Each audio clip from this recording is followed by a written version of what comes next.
G'day, mate. 40 here. And in a battle between the New York Post and Harvard University, you'd be shocked which side I'm going to come down on. You'll be surprised. This is going to knock your yarmulkes off. Would you believe it? So Kevin Michael Grace tweeted 5 hours ago, KMG show will not appear today or any time for the next week. I've been banned by YouTube for repeating Rand Paul's questioning of a Dr. Fauci with a 5-letter surname and for quoting from Dr. Mike Yadon on a certain drug that begins with I. So I don't remember what drug that is, but he ends with the hashtags COVID-19 and sanitary dictatorship. So Kevin, if you're watching, you're welcome to come on this show today and or next week until your show resumes. And I sent Kevin an invite. Okay, Harvard versus the New York Post. Which side do you think I'm going to come down on? So on last night's show, Joseph Cotto and I discussed allegations of vote fraud.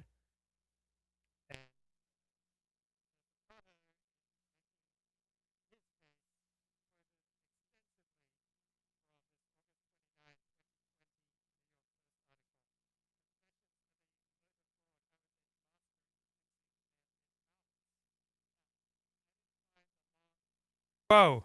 Yeah, I didn't find the long article terribly convincing because it provided zero corroborating evidence, and I'd never heard of it, which means it didn't resonate. Nobody followed it up, and not even the author ever bothered to follow it up. And it was just hard for me to take it seriously because if only 10% of that article had been true, if you'd been able to substantiate only 10%, your career as a journalist would be made. Your career as a conservative hero would be made. You'd make millions of dollars exposing democratic malfeasance. You'd have beautiful women willing to let you put it anywhere. You'd be on Easy Street. It would be like good times Charlie. I mean, everything would be sweet for you. And after this New York Post article came out, it was repeated all around the usual suspects. So let's have a look here at Media Matters. Now, Media Matters is a left-wing organization, but I respect truth from whatever source. So if Media Matters is factually accurate, I tip my yarmulke to Media Matters when they are factually accurate. I tip my yarmulke to communists when they're factually accurate. So Fox News was amplifying this story. Another thing that has made the conversation really interesting and a bit controversial and contentious is this topic of mail-in ballots. And this is the latest battle that we're seeing emerge on Capitol Hill. Now you have a top Democratic operative coming out and saying that voter fraud with these mail-in ballots is real, that it's not a myth. And he's saying he knows it because he's been doing it for decades. Now, these quotes emerge from this anonymous Democrat in the New York Post. I'll read the first one, and then I'll pass it over to Will. The first one says, this is a real thing, and there is going to be a decades now. These war coming November 3rd over this stuff. If they knew how the sausage was made, they could fix it. Now, of course, Will, these anonymous quotes, don't always hold weight for many, but this is a heated topic of conversation right now, is it not? Anonymity can undercut someone's credibility, but it can also free someone to tell. Yeah, it can free someone to tell the truth. Okay, let's have a look at Liponious. Liponious took it very, very personally when I said that many people who listen to Dissident Right live streams tend to be failing at life. They often tend to have alcoholic and drug problems. But if you're not feeling at life, and if you don't have a drug or alcohol problem, then why would it bother you? It's only going to bother you if it resonates with you that you have this problem. So Liponious won't let this go. So on the chat today, he says, sweet, sweet Mr. Ford calling his chat friends losers on Cotter yesterday. Yes, I call people who are alcoholics, drug addicts, and they're adults working for $11 an hour. $11 an hour. Yeah, those people are losing at life. Now, if you're not a drug addict, if you're not an alcoholic, if you're not an adult working for $11 an hour, then why would you take that personally? Why on earth would you think I'm talking to you? Like, unless it resonates with you, unless it triggers you in some way, why would you think that I'm talking to you?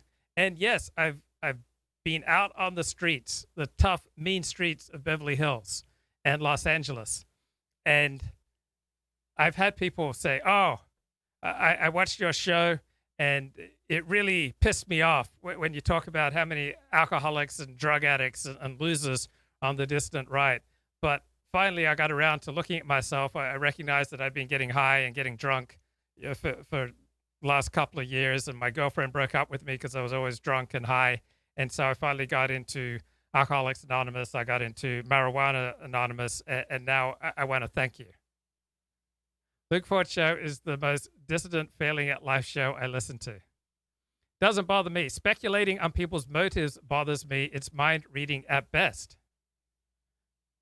Okay, so I have plenty of firsthand real life experience with alcoholics and drug addicts who have watched this show. And they've told me about it and some of them have talked about getting sober. So I don't know where the mind reading part comes.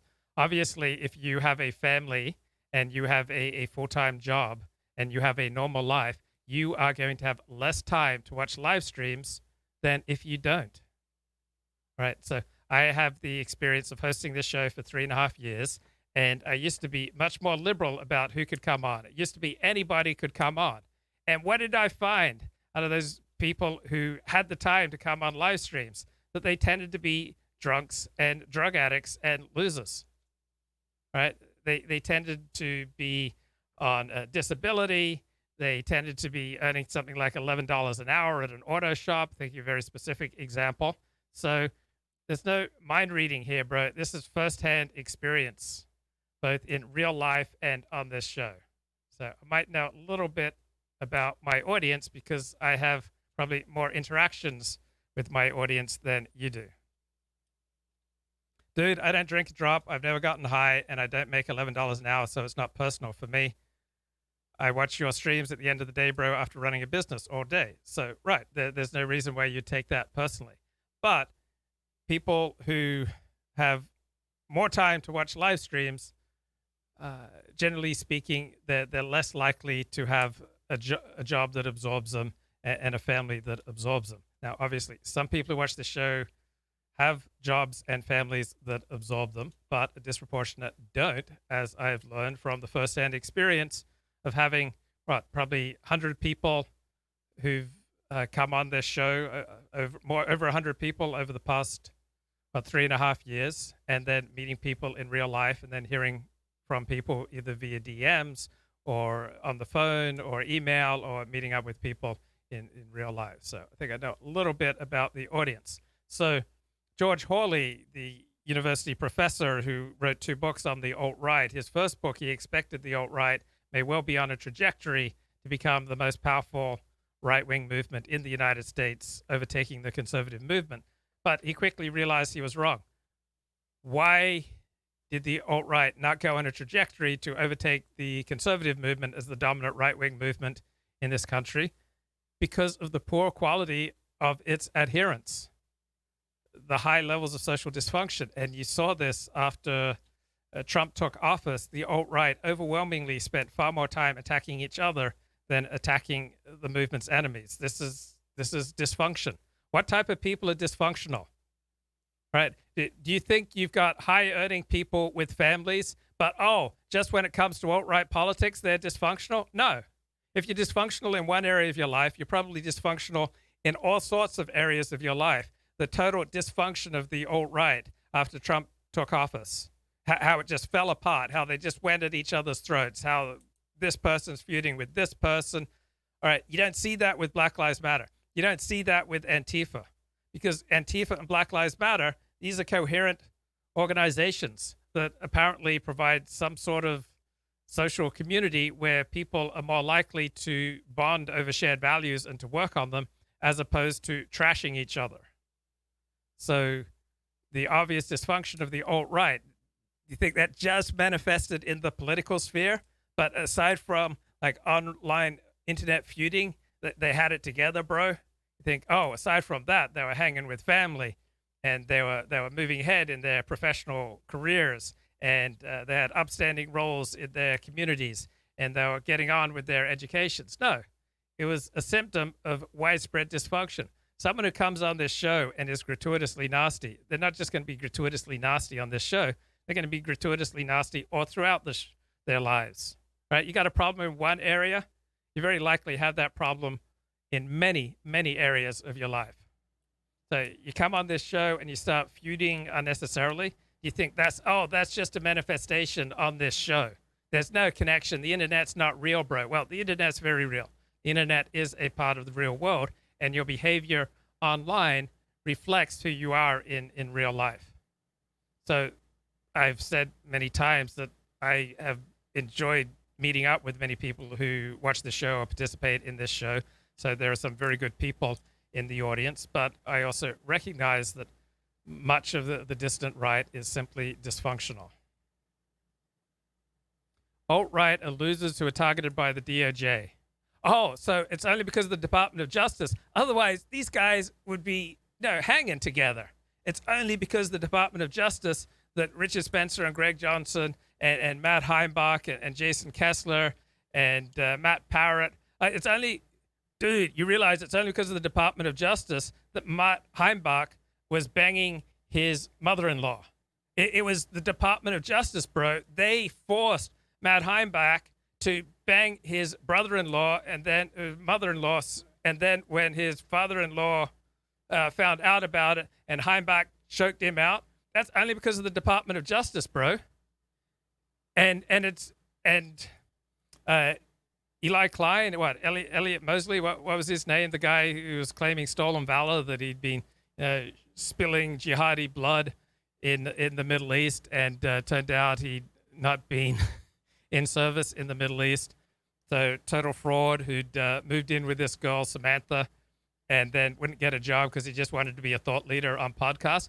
But, the only reason that Eli Klein was claiming stolen valor, the only reason that he was dysfunctional, the only reason that he was like bringing the New York Times over to Richard Spencer's apartment and bringing the New York Times in, even though he knew that they were going to expose his stolen valor claims, the only reason the guy was dysfunctional, it was because the Washington Post had published a negative article about the alt-right, bro. Like, the people in the alt-right, they don't have any agency. So it's the Department of Justice that forces them to be gay. You didn't know that? Come on, mate. It's the Department of Justice. It's that steely gaze of the Department of Justice that turned about 40% of the alt-right gay. Aside from the Department of Justice, these guys would be so straight. These guys would be the straightest guys around. They'd be settling down, getting married, having kids. But it's that gaydar that the Department of Justice is able to shoot into alt-right brains that's turned 40% of the movement gay. Aside from the Department of Justice, do you think that there'd be this much gayness in the alt-right? No, bro. It's all because of the Department of Justice. Come on, man. And it's The Nation magazine. The Nation magazine, they published some critical articles about the alt-right, and that's what turned the alt-right dysfunctional. Like, aside from those mean articles in the mainstream media, the alt-right would have been highly functional. They would just all get together and they would bond, and they would say, guys, if we don't hang together, we're going to hang separately. So let's direct our fire at the enemy. Let's cool it with the personal feuds. But it's the Department of Justice. It just took these high-functioning, pro-social, cohesive, wonderful pillars of the community, the salt of the earth, the most upstanding people you could ever find, and just turn them into a bunch of, meth-sniffing, neo-Nazis who like to, blow randos that they meet on Grindr. But if it wasn't for the Department of Justice, man, Department of Justice, bloody hell. Can you believe how they turned all these guys gay? It's shocking. Are you saying that Antifa and Black Lives Matter members are functional in their personal lives? Come on, man.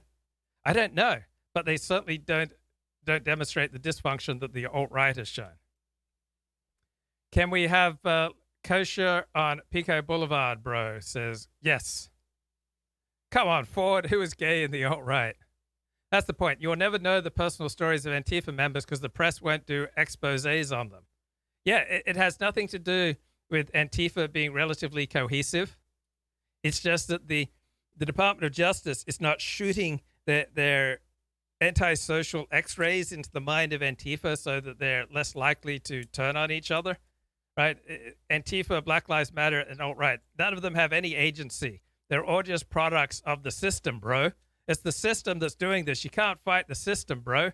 Don't you know that? The system's turning people gay, and system's making people dress up like Nazis, and the system's forcing people to throw Roman salutes, and the system is preventing Antifa and Black Lives Matter members from squabbling with each other. None of these people have any agencies. It's all the system, bro. It's the media. The media is just part of the system, bro. And 40, he's part of the system. Yes, I'm part of the system. I am a citizen of the United States of America. One nation, under God, indivisible, with liberty and justice for all. Yeah, I'm part of the system. Yes, 40, not getting arrested and sued is good for morale. Yeah, because, I mean, these alt-right people who got arrested, they weren't doing anything wrong, bro. I didn't do nothing. They were just sitting there studying Nietzsche. And then the system came along and arrested them. And guess what? The alt-right members who got sued, they weren't doing nothing. They didn't do nothing. They didn't do nothing, man. They didn't do nothing at all. They were just sitting there studying Oswald Spengler. And then for just no reason whatsoever, just like out of the blue, just pure maliciousness, they got sued. They have no responsibility for what happened to them. Nothing they did put them in an awkward position. It's not their words. It's not their actions. They completely lack agency. It's only because they got sued by this Jewish lady lawyer. That's what turned them gay. That's what made them dysfunctional. It's the pressure of being sued by this lesbian Jewish attorney, and then they just lost it and started blowing randos that they met on Grindr. Aside from that, these were the straightest, most functional, sweetest, kindest, best people that you could ever imagine. It's not like stress reveals people's character. It's the stress of being sued by some, Jewish lesbian lawyer, and it just destroyed them. Destroyed them. You're not being honest, bro. How? Because Antifa did nothing wrong. No illegal acts, bro. Never said that. Come on, man. Cut out the malarkey. All right, let's just go through. Let's go through some of Liponius's comments from yesterday's live stream, and some of the other comments that I did not get to on the show with Joseph Cotto yesterday. So, what about inflation? Oh my God. Oh my God. Susie, we might have some inflation. Like, oh my God, how will the Republic survive? Oh, Brenda, we might have some inflation coming our way. And the country's just going down the tubes, because if we get a few months of inflation, I mean, that's just it. I might just end it all. My God, we've got inflation. What about inflation, 40? What about inflation? The country's just going to fall apart if used car prices go up. We're not going to be able to handle that. Causing billions in damage over the summer last year is not an illegal act. It's a life that works. I don't know if it's a life that works. I don't know what's going to happen in the long run. But you know what is not a life that works? It's blaming all your problems on sources outside of yourself. That doesn't work. That's a sure mark of a loser and someone who's going nowhere in life. That, oh, all my problems, it's because of that Jewish lesbian lawyer who's suing me, and I didn't do nothing wrong. Didn't do nothing at all. I'm targeting you. I'm coming after you, bro. I am coming for you. My coach, he's giving me a $500 bonus. This is what do they call that in the NFL? Like targeting. But yeah, I got a bonus if I can knock you out of the game. My coach, yeah, Peter Thiel. Peter Thiel's going to give me $500 to go after Liponious today. You don't know if burning cities down is a life that works. Seriously? Yeah, seriously. Guess what? Sometimes being nasty, sometimes making people fear you, sometimes that's a very effective tactic. I wish that wasn't true. I wish the world did not work the way it does. I wish that people could just compose poetry and sing songs and just love one another and never break the law and never threaten anyone. And I wish that everyone who did bad, illegal, criminal, destructive, nasty things just got punished. But I wish the world was not the way it is.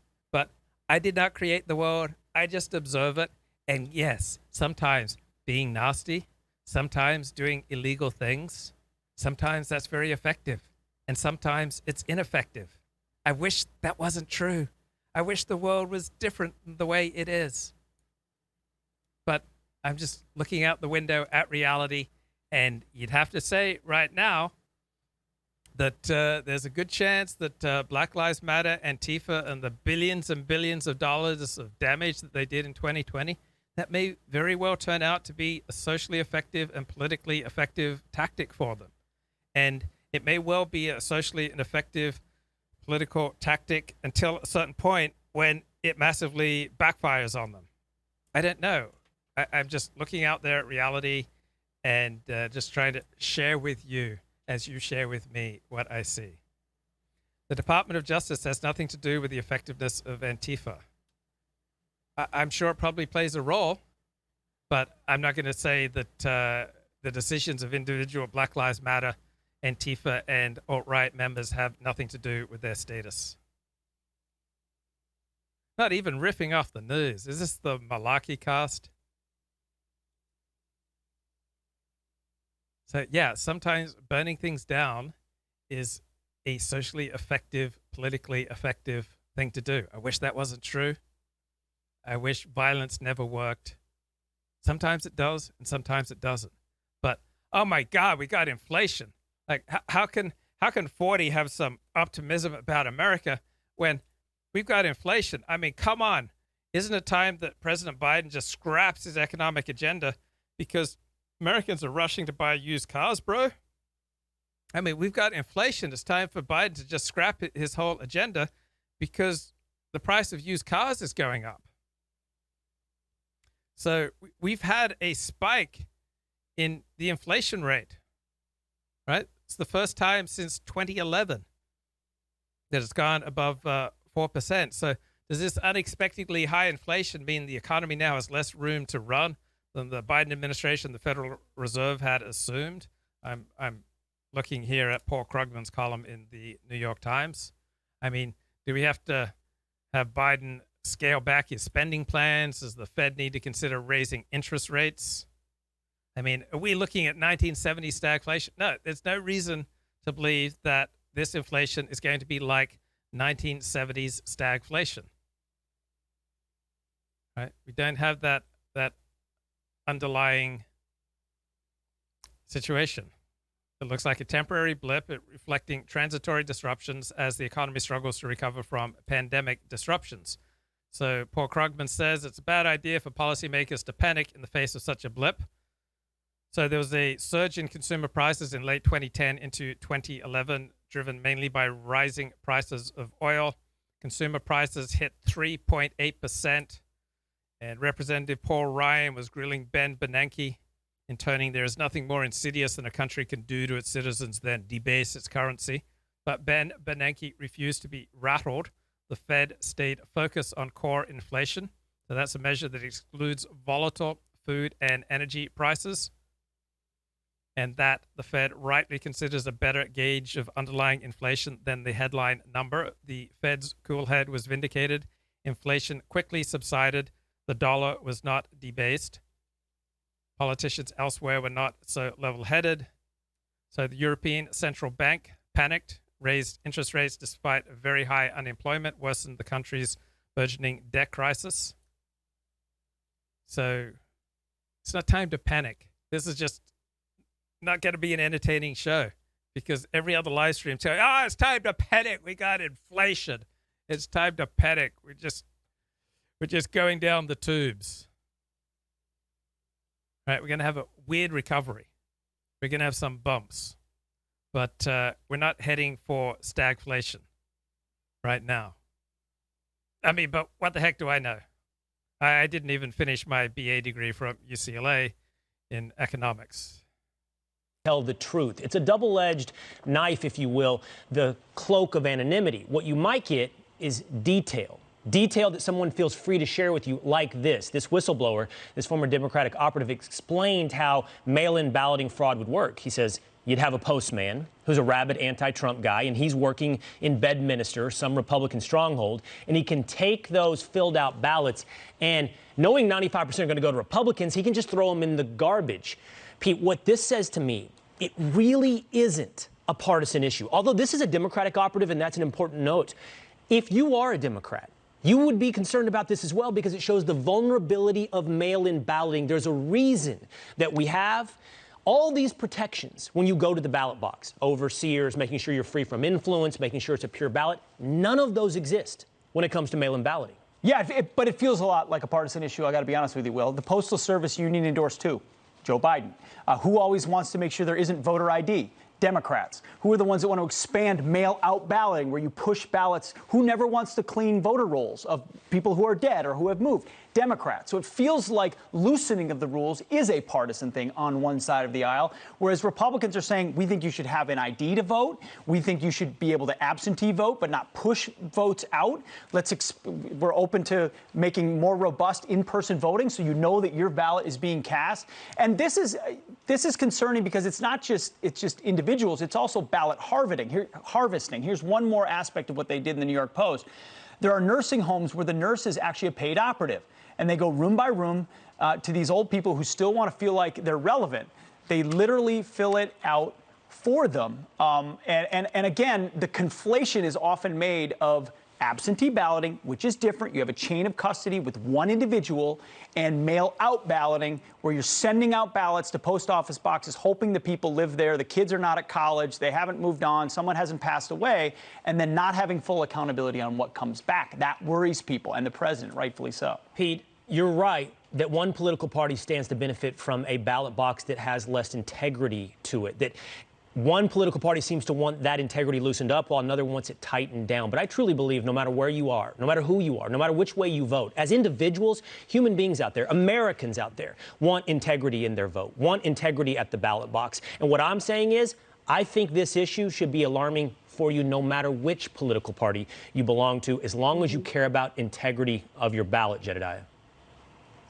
Yeah, and is there fraud is the question with respect to these mail-in ballots. Is there fraud? I mean, some of those quotes sound terrifying, and your common sense would lead you to a place where you'd say, well, this definitely could happen. It certainly could. I don't know to what level it's happening. I don't know if it's happening at all. I don't know if that quote about the nursing homes is something happening right now. And you can turn around and say, well, it can happen either way, right? You could have a nursing home operative that can't stand Joe Biden and maybe wants to paralyze the system in another way. So I don't know if it's happening, and I don't know if there's a way to properly prevent it from happening, because you can always have bad actors in the system. People by nature are flawed, and there are going to be people that want the system to collapse no matter what. So I don't know how you tackle the problem, but I think it makes for an interesting conversation, Pete, as you brought up the larger issue of voter fraud, the larger issue of voter ID, I think comes into play, and those are separate debates, one side but somewhat connected loosely. You've got to check your ID to get on a plane, but the most sacred thing you do, your neighbor can vouch for you, or you don't even have to vouch for yourself. Sign a ballot, take it away. You can get identification for free in a lot of these voter ID laws. It feels intentional, and it feels very one-sided. I want to move. All right, you're not against having a conversation, are you guys? They just want to have a conversation, right? Everybody with views that are considered out there. They just want to have a conversation. Come on, man, you're not against having a conversation. So all the normal suspects started, retweeting this bogus New York Post article, and Eric Trump said the article is a must-read. And Mindy Robinson, this is exactly what the Dems and the Rhinos just pushed through in Nevada. Fox Business executive editorial bloke Charles Brady criticized the mainstream media, told them to stop editorializing, start reporting the news. Come and report this news from the New York Post. Judicial Watch Tom Fitton, voter fraud is real and too common, says Tom Fitton. John Fund read a debunked book on voter fraud, shared the article. Bloomberg opinion columnist shared the article. Political Insider explains voter fraud with mail-in ballots. Talk show host Howie Carr wrote the article was an example of Democrats in the news. Mark Levin, mail-in voter fraud. Former Fox and Friends host Patty Ann Brown shared it. Dem operative admits fixing ballots for decades. This is a real thing. Washington Examiner covers it. OAN, One American News, covers it. A top Democrat operative confesses to fixing mail-in ballots on a grand scale. The anonymous Democrat made these comments in a New York Post article, claiming voter fraud, especially with vote by mail, is not a myth. The whistleblower says he was contributing to the elections of some of the New Jersey's top elected officials. According to the Post, his claims are backed by campaign records. He admitted to not only tampering with ballots himself, but also leading teams of people participating in the effort. So the New York Post tells us that his claims, they're backed by records. And if the author, John Levine, had simply produced any of these records, he would be a star. But he didn't want to be a star. He didn't want to be banging checks from coast to coast. He didn't want to make millions of dollars. He didn't want to be acclaimed as a hero of the Republic. So he couldn't be bothered following up on the article or presenting any of these supposedly substantiating evidence. Okay, and they kept going on Fox. Well, a Democratic insider sharing his secrets with the New York Post about voter fraud and fixing mail-in ballots, saying, quote, this is a real thing. And there's going to be a war coming November 3rd over this stuff. If they knew how the sausage was made, they could fix it. Maybe that's the point of this story. Joining us now, the reporter who got the interview, John Levine. John, first off, what made you convinced that this guy was for real, or this person was for real? You know, it's just, he came to us. Well, first, Brian, thank you for having me on the show. I'll say that he came to us, and it was the level of detail. And you've all heard of John Levine, right? Famous investigative reporter. Well, I Googled him. He doesn't have any track record as an investigative reporter. He has a track record as a political Republican hack.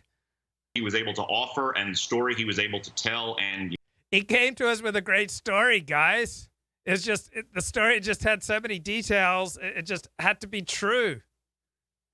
I mean, this is top tier journalism here. You know, obviously, we had to keep him anonymous because, you know, he would face, you know, very severe prosecution for some of the stuff he was talking about. And, you know, the evidence he presented us, and, you know, just, this is a very serious guy in New Jersey. I would not say a household name, but it's someone who, you know. Very serious guy. And he had details, bro. I mean, I'm a journalist with the esteemed New York Post. And this guy, he was a serious guy, and he came to me with details. So how would we not publish the story based on an anonymous source who's coming with details? And he's a serious guy? Yeah.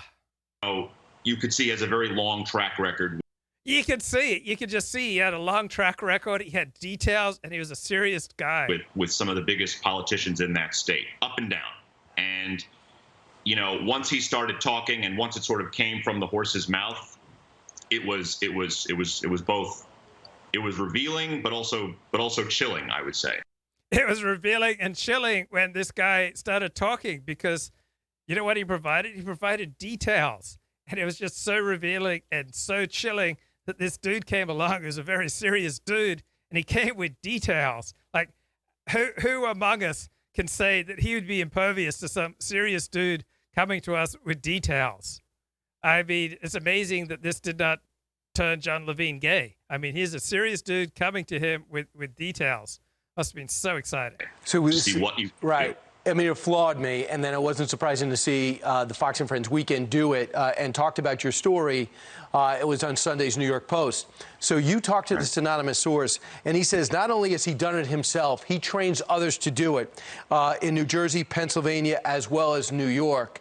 And here's an idea of what he does. Here's an example. A Democratic operative. It's a real thing. There's going to be a blanking war come November 3rd over this stuff. Hey, the dude is a serious dude, and he told us it's a real thing. So, I mean, how on earth could you have any skepticism when the dude says this is a real thing? The anonymous source says this is a real thing, and he provides details. Just very disturbing. And if they knew how it's done, this is how they could fix it. And one of the areas in which you delve into it, how they do it, is the envelope is much more foolproof than the ballot. The key is getting the envelope, correct? Right. You know, what he would say is, you know, your voter is mailed the ballot. And then once the ballots go out, they just fan out and they knock on doors and they convince people to hand over completed ballots, which you might be thinking, well, that's crazy. But he laughed. He's like, well, you know, that's easier than you think. And they say, oh, hello, I'm a, you know, district leader. I'm with the county, this or that. You know, I'm here to mail your ballot. And he says a shocking number of people will just hand over completed ballots. And you know, there's an area in the article where he says, you know, you got to make sure to sprinkle the ballots in different mailboxes, because if you put them all in one mailbox, it's too suspicious. And there was a voter fraud job that he pointed to that got busted, and he was laughing, and he's like, I would never make that mistake because they put all the ballots in one mailbox. So they open up the envelope, right? They open up the envelope and they'll put the new ballot in, then they close it again. They steam it open. Here's another quote from your story about employees. It says, you have a postman, for example, who's a rabid anti-Trump guy, and he's working in Bedminster for some Republican stronghold. He can take those blank ballots, knowing 95% are going to be Republican. He can just throw those in the garbage. And I guess he's done that. Stopping it. I mean, and how would you know? And, you know, once a ballot is cast, that's it. You don't get to cast another one. And, you know, there's no mechanism to prevent that. And there's been cases in New York, which are documented in this article, where, you know, I think 500 ballots were delivered to the Board of Elections 8 months later. And it was just like, you know, they were found in a corner somewhere. And we don't know how they got there, who put them there. And those people ended up being disenfranchised. So, you know, in New Jersey, we already know what a debacle it was in these primaries, and the New York had one too, with ballots being left on in postal floors or not appearing at all. Another quote you have is from a nursing home, for example. You said, anonymous, the operative talks about rigging nursing home ballots. There are nursing homes where the nurse is actually a paid operative, and they go room by room to those old people who still want to feel like they're relevant, and they literally fill it out for them. Yeah, you don't even need to steam anything open. You don't even need to steam it open in that case. It's you know, this has been called granny harvesting in the past, you know, and they don't even have to steam it open because the nurse is on the payroll, and then they just go and the nurse gives a stack of ballots that, you know, it's like, hello, we're going to do the ballot together, and then you know, it's both fraud and it's elder abuse, frankly. And John, what did you walk away with out of all this, the operation? When you were done with the interview, when you wrote the story, what did you walk away with? You know, the takeaway for me, and his takeaway too, is that you don't need to, like, the answer here is not to abolish mail-in voting, but that there are some very, very easy ways to just make it a lot safer. You know, things like, you know, having a watermark or barcode, or just, you know, he was saying how, you know, treat a ballot with the same security you treat the money. I could never take a $20 bill and put it into a copy machine and come out with a new $20 bill that I could just go spend at the store, because that's a one-way ticket to jail. Treat a ballot like that. Put security features like that in. Right. Make it as secure as the money. And just voter education. Don't hand your ballot to a random person that knocks at your door saying they can deliver it for you. Do it yourself. Read this story, and you'll no longer say election fraud's impossible, and it's so alarming. John, good job. Thanks for bringing this forward. Thanks for having me, Brian. All right, still ahead. Yeah. Boy, that really changed my mind. I mean, that guy, I mean, nothing gets past John Levine. He's obviously a maven on the whole issue of voter fraud, mail-in ballots. I mean, he sounds like he's just on top of it. Wow, what a confidence boost for his article. And who's John Levine? He holds a bachelor's degree from New York University. He has a master's degree from Columbia University. He used to work for CCTV News. So CCTV News in Beijing, he was a producer for CCTV News. That's a Chinese Communist Party news outlet. Then he worked for Mediaite, and then he worked for The Wrap, and he's been a staff writer at Mike and a producer for the Chinese Communist Party. So if you can't trust John Levine to be on top of stories like these, I mean, who can you trust? Now, the latest talking point, conspiracy theory, is Donald Trump will win big on Election Day, but when all the other votes get counted, it really will be Biden. Okay, good luck with that. Wait, that's exactly what happened. So they were telling it, see, this is September 1, 2020. So for more than 6 weeks prior to the election, the conventional wisdom was that there'd be a red mirage on Election Day. And then because Trump voters were more likely to vote in person, then when the mail-in ballots start getting counted, and because of Republican legislatures forbade the counting of mail-in ballots until after the polls had closed, then you'd get the Biden surge. And whoa, the conventional wisdom turned out to be exactly right. You had a red mirage early on Election Day, and then after the polls closed and mail-in ballots started to be counted, then Biden surged to victory. A huge expose in the New York Post, a Democrat, literally confessions of voter fraud. I was a master at fixing mail-in ballots. Wow, top Democrat operative gone on the record and now saying voter fraud, especially mail-in ballots, is, fraud is no myth. And he knows because he's been doing it on a grand scale for decades. And he goes into chapter and he goes into verse exactly how we do it. An election that is swayed by 500 votes, 1,000 votes, it can make all the difference. It could be enough to flip states. The whistleblower's identity, by the way, they should be brought to Washington. Long history of working as a consultant to various campaigns. Oh, and he mentored at least 20 operatives in New Jersey, New York, Pennsylvania, which is, of course, a critical swing state. Yeah, he mentored in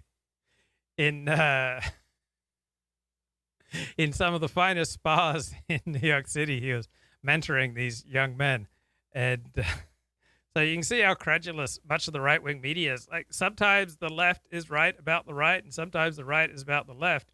And there is a persistent critique by the more intelligent members of the left that there is amongst much of the conservative media establishment, such as Fox News and talk radio, not much concern with what is true, not much concern with what is factual, and just a general hysterical and irresponsible attitude, which you see in these clips.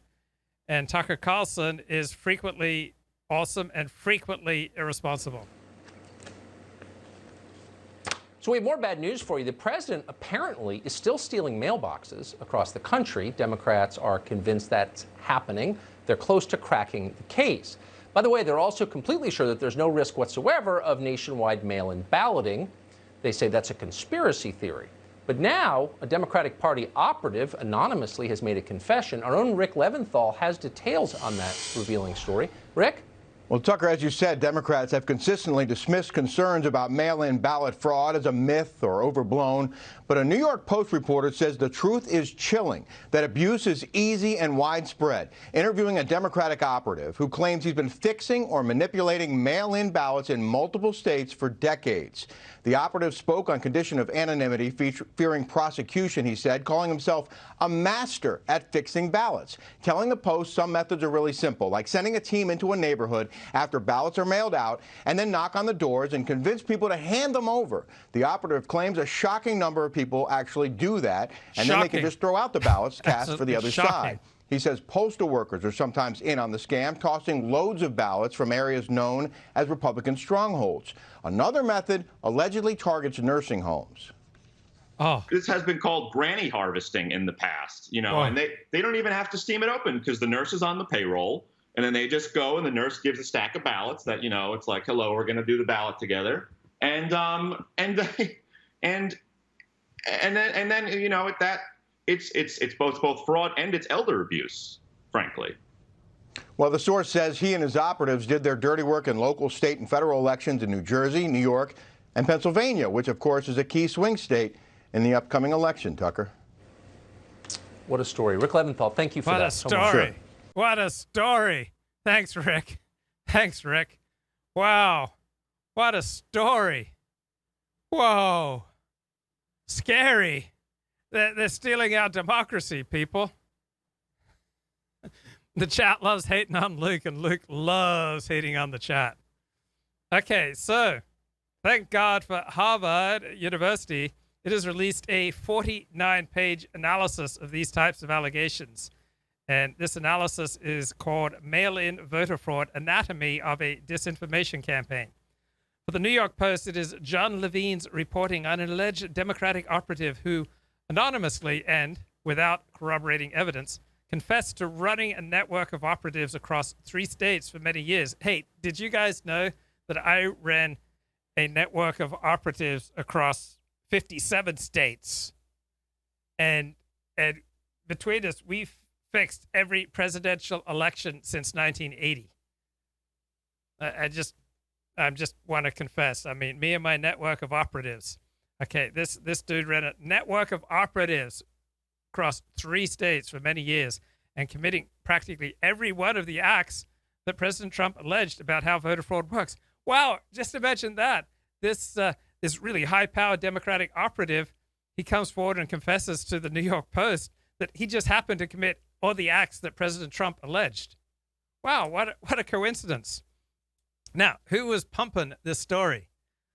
The story was pumped by the president's sons, by the president's campaign staff, and occupied Fox and Friends and Tucker Carlson for 3 nights. The report by John Levine of the New York Post opened with the words, "A top Democratic operative says voter fraud, especially with mail-in ballots, is no myth. And he knows this because he's been doing it on a grand scale for decades."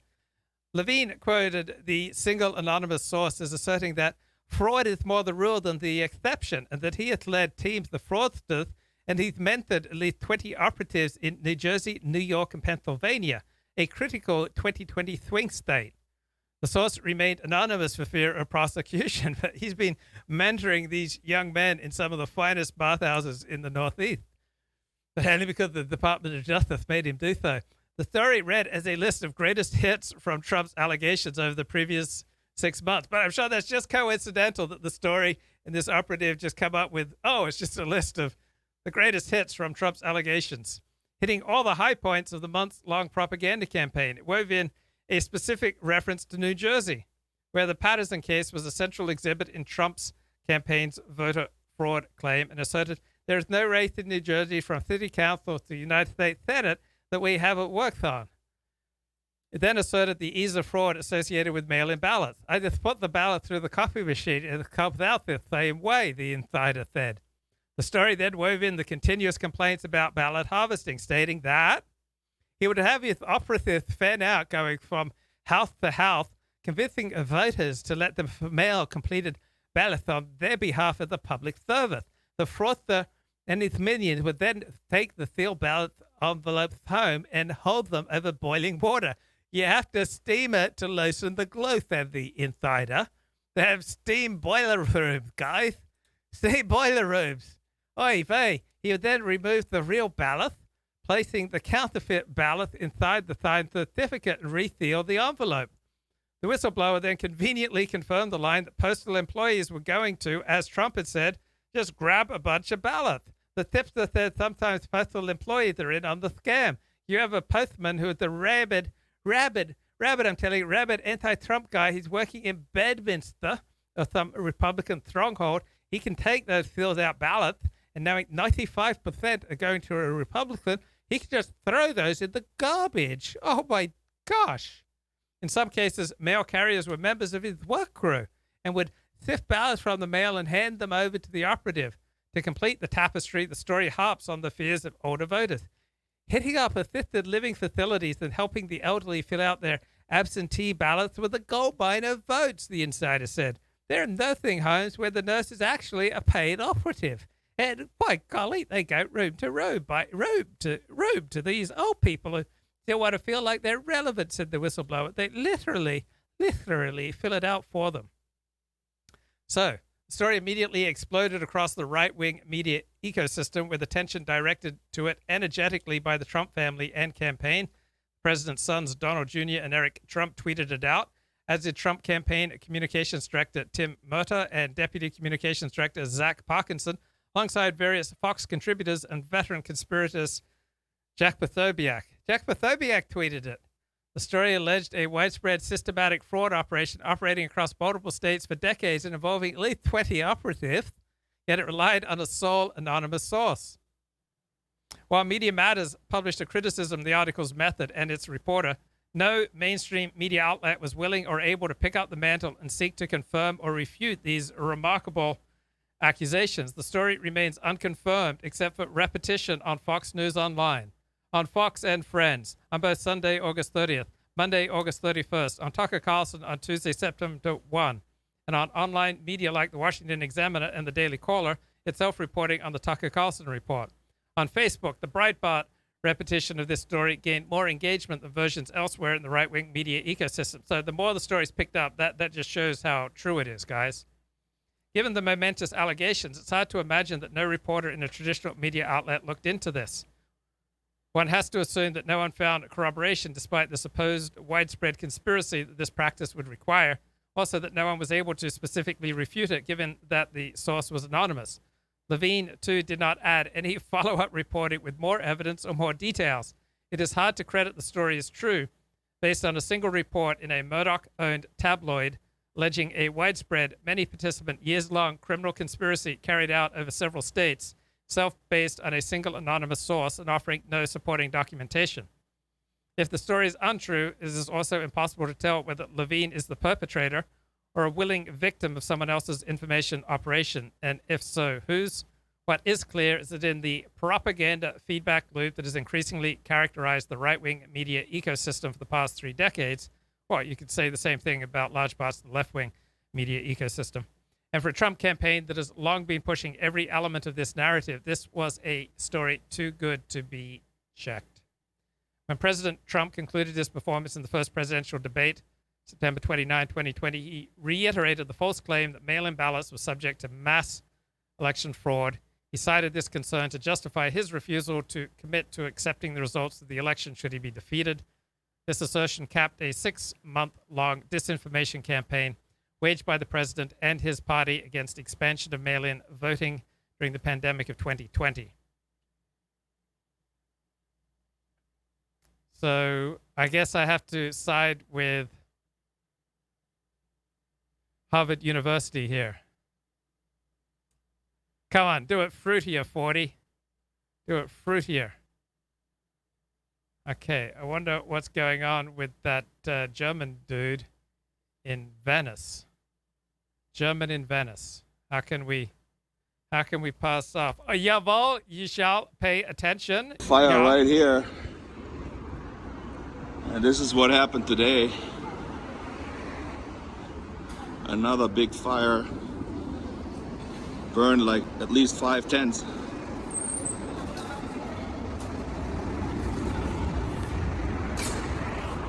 What a loss of civilization. Priceless works He's of yelling art at me because I've been filming them. I'm just wondering how a fire like this starts. And as you can see, the city actually provides new trash cans, but I don't think they really use them.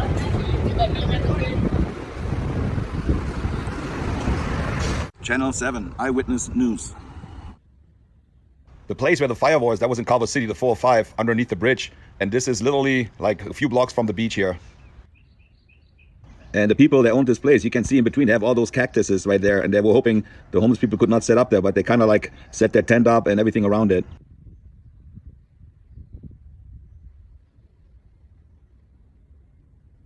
Welcome to the one and only iconic Venice Beach, California. El Venice. The Eyewitness News, Channel 4, Channel 7, everybody's here because of this. So this is a pilot program They assigned a fast response fire engine down to Venice Beach 7 days a week. They go up and down the boardwalk every single day to respond to little fires caused by homeless encampments or other problems. So the big fire department doesn't have to come out here for little things. They have a paramedic in the car. They have fire hoses. And it's a new program that just started today. German Venice does not know what all those buttons are for. German Venice should go for a ride here, up and down the boardwalk. People ask me, please do an update on Venice Beach homeless encampment. We got some news. We got bad news and we got good news. The handball courts are disinfected, painted, and ready to use. People are enjoying it already. The basketball hoops are finally open, and you can see people playing already. And of course, LAPD had to try it too. Good shot. Also, they put down the ring so you can swing on it again, and in the background you see people working out. No more homeless encampments right in front of the tennis wall. The pedal tennis are open. There we go. Bam, bam. They're making it look nice. Put some new grass in here. Even the police is out on the horsies. And more horsies. This is Clubhouse Avenue where the house burned down. I don't know what's I don't know. It's Gator and this guy arguing about. All they said Fuentes and his cookie jokes inappropriate. And then the warrior gene was inappropriate to talk about. I don't know anything. By the way, I've not talked about the warrior gene before. I don't know about that. But why is that inappropriate to talk about? He said it was racist. Well, it's not racist to talk about. The idea behind it, you can see as being racist. What do you define racism as, broadly speaking? I define racism as discriminatory actions or beliefs or thoughts based off people solely due to one factor that's physical usually. So like race, so we use gender, you can use sexual orientation that we can use, but it's not limited to those factors either. And you can discriminate against people at like blue ice cream or red ice cream or like chocolate or vanilla. Yeah, but do you think discriminating or at least acknowledging the existence of a gene that is scientifically proven to exist in certain people, is that discriminatory or is that just being factually accurate at that point? Depends how you're using it. If you're using it in absence of all the other factors that disadvantage African Americans and basically say that this one factor is the gene itself, that's the biggest factor without black people being relatively equal in other areas, you can see that being racist. Okay, so what you're saying is that if Nick Fuentes had brought up the hunter gene, but he also brought up single parent households and Jim Crow, that it wouldn't have been racist. Is that what you're saying? If Nick Fuentes brought up the African American warrior gene and brought studies to support it that are peer reviewed, right, that are acknowledged by actual scientific institutions, and also brought into the fact single parent households and income disparity, then it would still depend on what he's trying to make.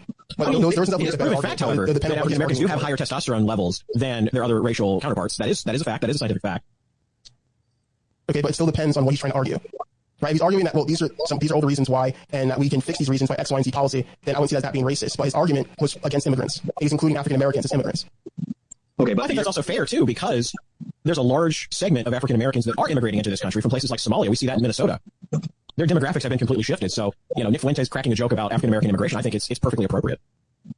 It depends on Nick Fuentes is using it. Because, yes, there is black immigration, but in the context of this statement, we were talking about like immigration, like the original like slavery, like bringing over African Americans over the last 200 years ago. So in that context, would we really count families that have been here for 200 plus years as being immigrants the way we would Hispanics that are coming to the country within the last 10, 15, 20 years? No, I don't think you would consider the ones that have been here pretty much since the first ships set foot. I wouldn't really consider them immigrants. Okay, well, Nick Fuentes did in this discussion. Okay, but that's a different take, right? I mean, he takes anything that's non-European, non-founding kind of stock. The ideas that the founders had. I mean, the founders didn't really necessarily have this type of racial makeup in mind when they founded the United States. I think anybody who says they did probably lying. I don't think that they really. And they made allowances for made it to where people you could have other cultures, other races. But I think this whole this is what the American ideal is supposed to be, and this or that. Even if you think that's what it should be, the idea that these founders were really thinking that, not really. They were rich white dudes trying to protect their shit.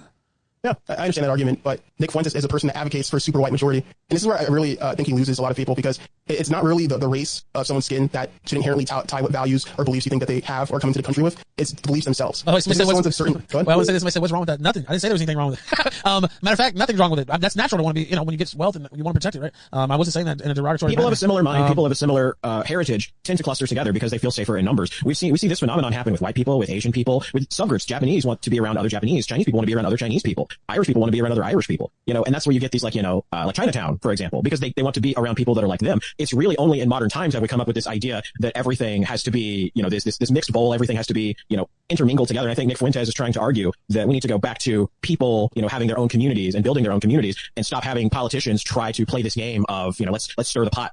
By the way, my cat is taking over my whole desk now. This is ridiculous smoke. What are you doing? All right, it's natural for people from different countries to want to associate with other people that come from that country and form clusters. I believe that, there's a huge problem right now of migration in Eastern Europe. I believe like Sweden or Denmark had like this, they wrote on this rule that you couldn't form certain racial, like, is that you? Well, I mean, what is there? Do you just laugh at it, or what do you say to that argument though? That you're like tone policing and you should just make your own shit, and why are you hating on Fuentes and cookies and stuff? Well, the argument's easy. I'm not making an argument that Nick Fuentes should be locked in jail for his beliefs. I'm making an argument that he has bad beliefs and I'm criticizing them. As simple as that. Well, Gator, man, your mic is trying to kill us, dude. What's going on? Holy shit. Holy shit, Gator's mic. I would like to venture back to the idea that people of similar backgrounds have like a uniform belief when it comes to certain things. Okay. I mean, we could look at the recent election, 2020, when it came to Trump versus Joe Biden. Florida, for the last couple of elections, has been like one of the deciding states. We can look at 2000, all the way back then, where it actually decided the election. And usually, if you look at the presidential elections, Florida's decided within, 1 point, usually, around that. And Trump won the state overwhelmingly. And a huge part of that was due to Miami-Dade, which has a huge Cuban population, and a bunch of Cubans either switched over or that hadn't previously voted, went over and voted for Trump. And usually Hispanics, in general, minorities, African-Americans, they vote Democrat. Right, I don't disagree with what you're saying, but what is the point here, though? I guess, sorry, I didn't mean to cut you off, but yeah, I think that's true. The point is that if you're talking about the uniformity in belief argument, Hispanics that voted plus 20%, which is what Hillary won the Miami-Dade with in 2016, Joe Biden's percentage in that went all the way down to 7 on election night, which shows that there's not a uniform belief around Hispanics. You could use that to apply to other minority groups. Well, Cubans are different than Mexicans and Guatemalans. Have different beliefs depending on what they want. I mean, the Cubans escaped from communism, and so typically the first and second generations tend to be way more conservative than Hispanics in general. But the problem is, once you get past that second generation, their children are just as, if not more, communist, socialist, whatever you want to say, leftist, than Hispanics. Plus, I guess I don't know what we're really arguing about, because I never said Hispanics, or I don't even think Fuentes has said anything like that they all vote with one voice, etc. I will say, it is tend to be the case that immigrants tend to vote left wing, over time especially. Then it's going to even out for the Democrats. The Democrats certainly think so. Their opinion leaders certainly think so. They've written column after column who bragged and talked about and laughed about how that's what was going to happen. What do you say to those people? Were they just bullshitting? Were they just writing that for their health? That this was going to be a permanent left wing majority? All these immigrants coming over was going to make that so? Why did they say all that if that wasn't what they really thought? If that's not what's really happening? Well, a lot of these left-wing people, higher ups, did believe that. Immigrants do tend to vote Democrat because Democrats create policies that benefit those immigrants, like legal immigrants, for example, which is a huge issue in the Hispanic community. But one of the major things that Democrats kind of gleaned over was the socialism rhetoric from people like AOC and the Squad and other members, which have been bringing the Democratic Party more to the left. And as you said before, Cuban Americans aren't very keen on socialism. A lot of Hispanics from South America don't like socialism. So the GOP was able to make an appealing message saying that, hey, we're against socialism, and they're for socialism. They even call themselves Democratic Socialists like Bernie Sanders. So vote for us. Right now, I was able to work as an appealing message. And even Democrats after the election, because Republicans actually overperformed in their House races, had to do a review process to turn down the rhetoric. I guess I just don't really know what we're necessarily arguing about here on these points. Really, kind of see. Now let me read some of these. Zweeble with the Milton Milkshake, Radical Rooster, Gigan Indices. How the fuck I should honestly did read that one. I forgot. But I mean, in terms of the immigrants tending left wing, I think that's true, and that's borne out in the data, honestly. And the left wing and the Democrats certainly think that's true. It's about the existential, the existence of a right wing party in America, because the more people we bring in immigration-wise, the more that the votes of the people that live here, the people that have lived here, their family has been here for countless generations, their vote gets watered down. And to add to that, we have chain migration where one person or 2 or 3 people from a family come over, and then the State Department says, well, you know what, bring the whole rest of your family over, and so it ends 2 or 3 people ends up being like 10 to 15 people. Why do you think they don't like you? I don't know. They think you came in here policing cookie comedy and. Well, I understand that. They enjoy their comedy. I'm like one of those blue-haired SJW anti-free speech takes that believes that if you don't agree with their take, then you're racist, sexist, homophobe, or whatever like that. I'm actually completely against ideas like those. I believe in free speech. I actually get into a lot of arguments with the regressive left when it comes to ways to combat extreme ideas, because there's a large section of the internet that believes that if you've ever said the N-word, even if you're 12 years old, you should go to jail, you should never have a job, and other things like that. You say the N-word in private comedy? This is the public-private. Yeah, you say the N-word in private, right? No big deal. Yeah. There you have it. All right. I have a question. I don't know if I look like that. It's going to seem weird. But I have a question. If anyone gets, what skin color I am? I'm thinking brown, but I don't know. You sound Latino. You sound Latino of some sort, but I don't know that for fair black. Maybe I don't know. Thank you. I'm thinking like a yellow brown. Honestly, I never really thought about it, but if you put me on the spot, I'd say maybe Latino or something. I don't know. Good. Well, if you ever have another game of guess the person's race, don't be afraid to invite me on. Are you going to tell us? Wait, what are you? Are you white? I don't know. We need to have you back and have like a full guess that race game with me and Rand and another co-host like Worski or something. Yeah, it has to be Rand. Rand has to be involved. It has to be guess that race. Now you have to tell the truth. That one might have to be on. No, you have to tell the truth when we ask though. Whatever questions we have, you have to tell the truth about it. And we're not trying to dox you or anything, but just as a guess that race game, I think that would be. The chat's already laughing. Look, like Jeopardy have a host. Yeah. No. We want to make it like a game show event. That's what I want to do. Let's invite Nick Fuentes. You know what? I'll invite him. I don't know Sargon, so you can invite him. Make it a party. Sargon will pull him out of whatever training massage parlor he's at. Try to get him in here. I don't know. All right, thank you, sir. I appreciate you stopping by though. I appreciate it too, and thank you, Gator, for inviting me on. I appreciate it. Usually I don't get to have conversations on air with people that I shitpost against on Twitter, because usually either that's the end of the conversation, or they block me or whatever. So. Yeah, we thought it'd be fun to just pull you in, so we did that. All right, go ahead, Supermoon. You were saying something there at the end, and I'll see you off after that. Go ahead and give your phone. Oh, well, I'm Supermoon Mario X on Twitter. You can contact me anytime. There was one person right before I came on that contacted me saying to don't go on because you guys are all Nazis and that you're gonna mute my mic and dogpile me. We didn't do and that. Try to bully me or something like that. We didn't do that. Now, chats, they're gonna say their things, but no, we want to give you a fair hearing. Yeah, anytime. Thanks. All right, very well. I think we should. Yesterday, which was briefer than I thought, actually. I had a delicious content burger with Louis. He was in town today to complete the documentary. And we'll see what happens. But he didn't stump me, I'll tell you that much. I stumped him. I think I stumped him, actually. It's kind of funny because he would come at me with so you said this, that, and you were with this guy. And, he explained this to me. Because we actually had kind of like a heart-to-heart. Well, in as much as you can with a journalist or a media person. And he was like, well, I've got to ask you these questions as somebody who is liberal and as somebody who is presenting this to a mainstream audience. You know, so he's like, in other words, I not that he was like sympathetic or anything, he wasn't at all. But he was saying, in other words, like it's my journalistic duty to ask you hard questions, to ask you questions that have been raised. And I said, you know, that's fair enough. And he said, I don't think we're going to be biased. He says, we're not trying to be biased. And I said, well, there's sort of this natural antagonism that obviously I want to present myself in a good way. You're liberal, you don't like me. And if you presented me in a good way, you would get a lot of crap. So we're sort of naturally at odds where you're doing this sort of, you're documenting, but you can't appear favorable. He's not favorable, by the way, but you can't even have the appearance of being favorable or even lenient. You have to appear tough and be tough. So there's sort of this natural, if I come out looking good, then he gets shit. And in some sense, maybe he's failed. But he's also there to document, and I am there to be documented. So it's kind of like it's a tricky thing, and we talked a little bit about that. But, you know, it was the usual litany of, okay, well, explain this one, explain that one. And, you know, I like to think I've been doing it for long enough that I'm answering the questions in a good way. And but every time I'd stump him, he'd be like, oh, okay, well, we're getting into the weeds. He'd ask me, like, you know, so you said that, you said this comment. And I'd say, well, you know, actually, here's the context, and what I meant is this. And he'd go, okay, we're in the weeds. To be more concrete, you're a white nationalist, right? And I'd be like, no. I'm like, here's what I believe, this, that. And I go into it, and you go, okay, yeah, we've exhausted that. So, and then he asked me another one. So, you know, you're a fascist, right? And I'd be like, no, I'm not a fascist. Fascism is, you know, generic fascism. You really only had it in the case of Mussolini. You know, maybe I'm more illiberal, but that doesn't make me a fascist. I'm Catholic. Fascism is an ideology, like communism or liberalism. I'm not an ideologue. I have a truly conservative disposition, which precludes ideology. And he's like, oh, okay, we're getting into the weeds. Let's just do this to make it digestible. So you're a fascist, aren't you? And I'm like, dude, I'm, you know. So he kept doing that, but you know, I wouldn't play ball. And then he's like, well, I think you're lying. I think you're sort of dancing around it. I'm like, no, you say something, I tell you what I really believe, and then you go, well, I think you're lying. I'm like, well, okay, so I just won't talk, I guess, right? Let me just not answer the question then. So we'll see. It'll be interesting either way. It'll be interesting either way to see how it's presented, how it's framed. But it was fun. It's different. Shake it up a little bit.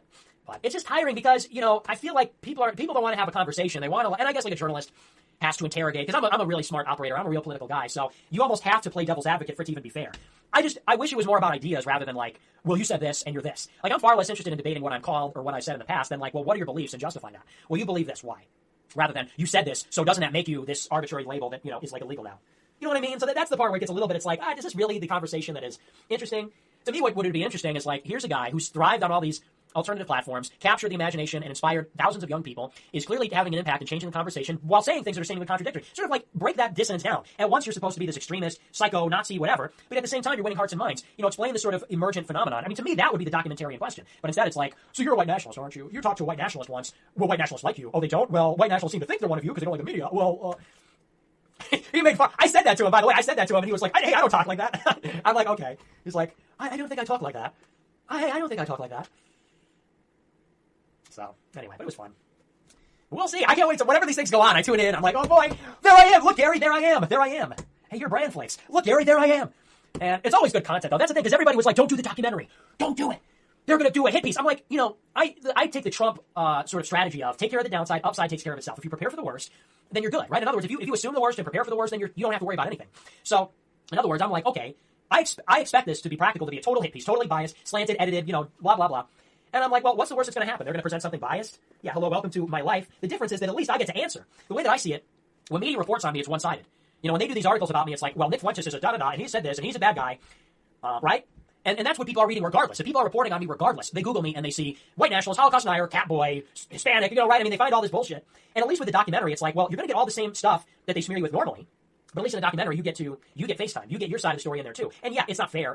They have control editorially over what's presented and all of that. And they can present it in a bad way, but they literally do that anyway. If I wasn't in the documentary, they take clips from my show. They take clips from my show and they present it in a certain way. You know, I mean, literally go against what I say. So, and good content always comes out of these things. Like the MTV documentary, which turned into that like white nationalist thing, was hilarious. We used the clips from that documentary in our promo materials. I almost shouldn't even say that because I wanted them to make the documentary at BBC. But you remember the MTV hit piece, and everybody was like, you were so naive. And I was like, and at the time when it came out, I was like, they abused me. I didn't know this would happen. But it's like, we literally use, in that documentary, that hit piece, we use that in the promotional material for my content. That like B-roll footage of me walking through Chicago, the B-roll footage of me saying, you're a faggot, she should get back in the kitchen. That went viral on TikTok. That got like 1 million views on TikTok. And all the comments were like, this guy's fucking hilarious. And that was their hit piece. That was like the most dishonest, sneaky hit job ever in the entire world, where they came into my house and said, we're filming True Life. And I was like, really? And then they turned it into a white nationalist in America documentary, and they showed like a 5-minute clip, and almost every second of footage we have used that at one time or another in memes or promotional footage. And even in documentaries that I wasn't in the CBS documentary, we used the 2 seconds I was in that where they pulled my show. So anyway. I was going to cover that at the beginning of the show, but you brought up Content Burger and made me think of it. Excuse me. So I'm eager to see it. I like to see it on the screen because, you know, it's like people get a little dose, they get a little sample, and, you know, it might be slanted or whatever, but it's always slanted. And, you know, at least you get to provide a little bit of your side. Maybe people find me funny or whatever. Maybe I look totally dumb. But either way, the name gets out there, and it's publicity. And then they find me, and then they're like, you know, people that were already going to hate me are like, oh, I hate this guy. And people that are curious are going to be like, who is this guy? So, Anyway, that's my approach. But yeah, we had a cheeseburger. Yeah. That was interesting. So I'm more of a content burger guy. Trey is more of a baka bean guy. Trey is loading up on the baka beans. He overdosed on baka beans, as always. But let's see. Let's go on. From your content burger recipe, Make America Based Again says, will there ever be a Goiper University? The kids got to learn that it's not cool to sneak for Israel. Is that like a... No, it's not a Kanye line. It sounded like one for a second. A Goiper University, yeah, maybe. Greta says, can you please reduce the price of a $5 super chat to $1 or $2? Are there coupons? You could start a mail-in rebate program for us financially challenged Goipers. Your hats will be flying off the shelf. Yeah, we'll get on that. Special Goiper says, don't be a sourpuss and let my chats ruin your mood. You are being watched by thousands of Goipers who love you and will defend you till the end. You're 1 in a million, bud. I would kill to have what you have. Unfortunately, I'm just a dumb fag. Yeah, well, it's all relative. I hate when people say that. They're like, you don't have any problems. You have it pretty good. It's like, what, I don't have a mood because I have a relative degree of fame? We have a relative degree of fame, so you can't get impatient. You have to have superhuman patience because you have a middling e-celebrity status. Oh, okay, yeah, you're right. Yeah, lots of people would kill for lots of things they would think they like, and then, they're like, oh, gee, it's all the same. Always was. Everything is the same. Always has been. Being famous is bad. It's not anything people I think really want. Petrus, or should want, I should say. Petrus says, Nick Fuentes is talking about technical difficulties. Sorry to keep you waiting. Complicated business. Yeah, good times. Oh, you remember when he said that? Oh, man, I want to go back. You remember when he came out there? We were up all night watching the results come in, and then we watched the party, and they didn't think they were going to win. And that song played, and he came down the steps, he waved. Sorry to keep you waiting. Complicated business. Oh, man. And everyone was crying. Those were good times, man. Those were good times. Complicated business. Oh, man. We were born just in time. Some of you weren't. Some of you Zoomers were too young, but we were born just in time for the meme war. Born too late to explore the earth. Born too early to explore the stars. Born just in time to see Donald Trump meme himself into becoming the president of the United States. God bless. Tenrio says, if you and I fusion dance, our name will be Fuentenrio. How about it, King? How's your power level looking? What's fusion dance? I don't know what that means. Fuentenrio. I do like that, though. Fuentenrio. That's got a nice ring to it. But then that sounds like we're dating. Then that sounds like it's a ship. They're shipping us. Fuentenrio. So it's a little, you're kind of being a sussy baka, Tenrio. Don't be so sussy, King. Don't get me wrong, you're a big black king. And I'm a big white king. I'm a white king. Excuse me, white king talking here. Hey, excuse me, I am white and I've got something to say. Hey, I'm white and I'm talking. White king talking over here. Anyway, but I love blacks and all that. And you're a black king and I'm a white king and we're, all men are kings. All men are kings. Dap it up with me, homeboy. Dap it up with me, my gangsta. Dap it up with me, my killer. Dap it up with me, you thug, you blood thug. You nigga. Kidding. We love our black kings and everything, but not like that. Not in a gay way. Not in a homosexual weird way. In like a friendly brotherhood of men way. Hello, my black brother. What up, blood? What up, killer? What up, my gangster? You's a gangster. What's up, my gangster? Nigga. No, kidding. We can't say that. I can't say that. That was a joke, obviously. I said that ironically, so it doesn't count. Sup, blood? No, but I really do love all people. Love them all. Whites, blacks, Asians, Mexicans, Arabs, Indians, Gypsies. The whole deal. Packies, wops, gooks. Kidding! It's jokes. They're just words. But my love for the people remains. Friends from all races, brothers from all races, coming together to say, we love God. Jesus Christ is the Son of God. We believe in the family. We believe in our nation, right? And everyone's coming together in love and in brotherhood to say that. And we reject the forced destruction of all the races through multiracialism, diversity, coming together in holding hands. And again, not in a sussy baka way. Okay, so I think I've gone like 45 minutes now without bashing Liponious. So let's get the show back on track. Let's do some Liponious bashing. So in the chat yesterday, Liponious says, the problem's all with the elites. The people don't need to change. The problem is all outside of us. It's all the elites. It's the system. It's the elites, bro. I mean, he sounds like an addict. I believe him. He says he's not an addict. But this is how addicts talk. Oh, there's nothing wrong with me. There's nothing wrong with my side. The problems are all out there. It's all the elites. The people don't need to change. I don't need to change. The problem's all outside of me. The problem's all outside of my team. This is just nonsense, right? Problems are not usually entirely outside of ourselves or our team, right? We all have a role to play. So anything that happens outside of me is not personal, and everything that happens inside of me is personal. Liponious sets me straight. That's not what I said, bro. I said we are not accountable to the elites. Well, guess what? We're all accountable to each other. I'm accountable to you, and you're accountable to me, and I'm elite, bro. So you're accountable. I'm accountable. We're all accountable together. Don't you want to be accountable too? I'm not on any team, bro. What do you mean you're not on any team? You're on the 40 team. You're a star. I made you, and I can break you. And you made me, and you can break me.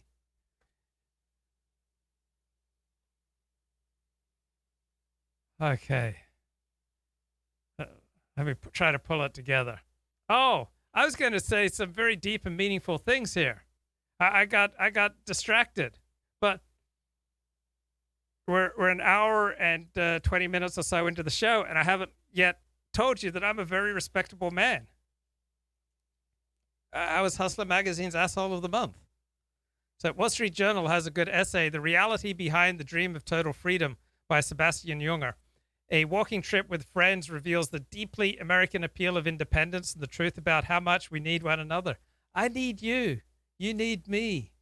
People who need people are the luckiest people in the world.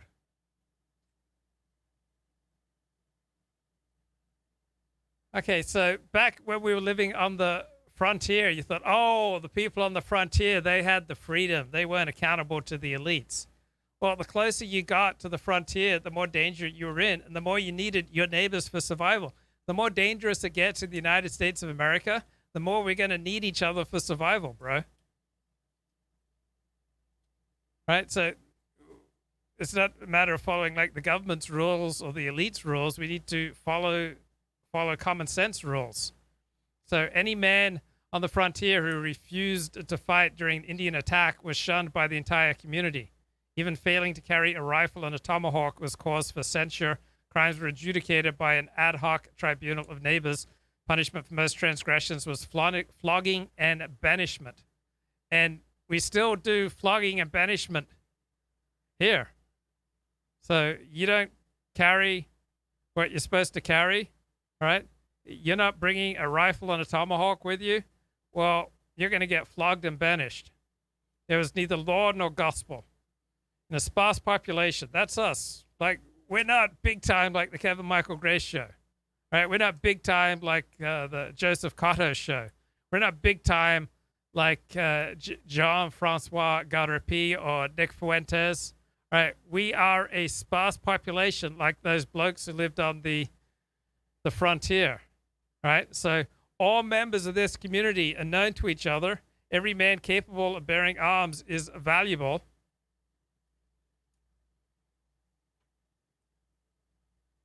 So we need each other. If subsistenceless survival were the standard for absolute freedom, the word would mean nothing because no one could pass that test. Yeah, we don't want to do without our stuff, right? People love to believe they're free, which is hard to achieve in a society that has outsourced virtually all the tasks needed for survival. Few people grow their own food, etc.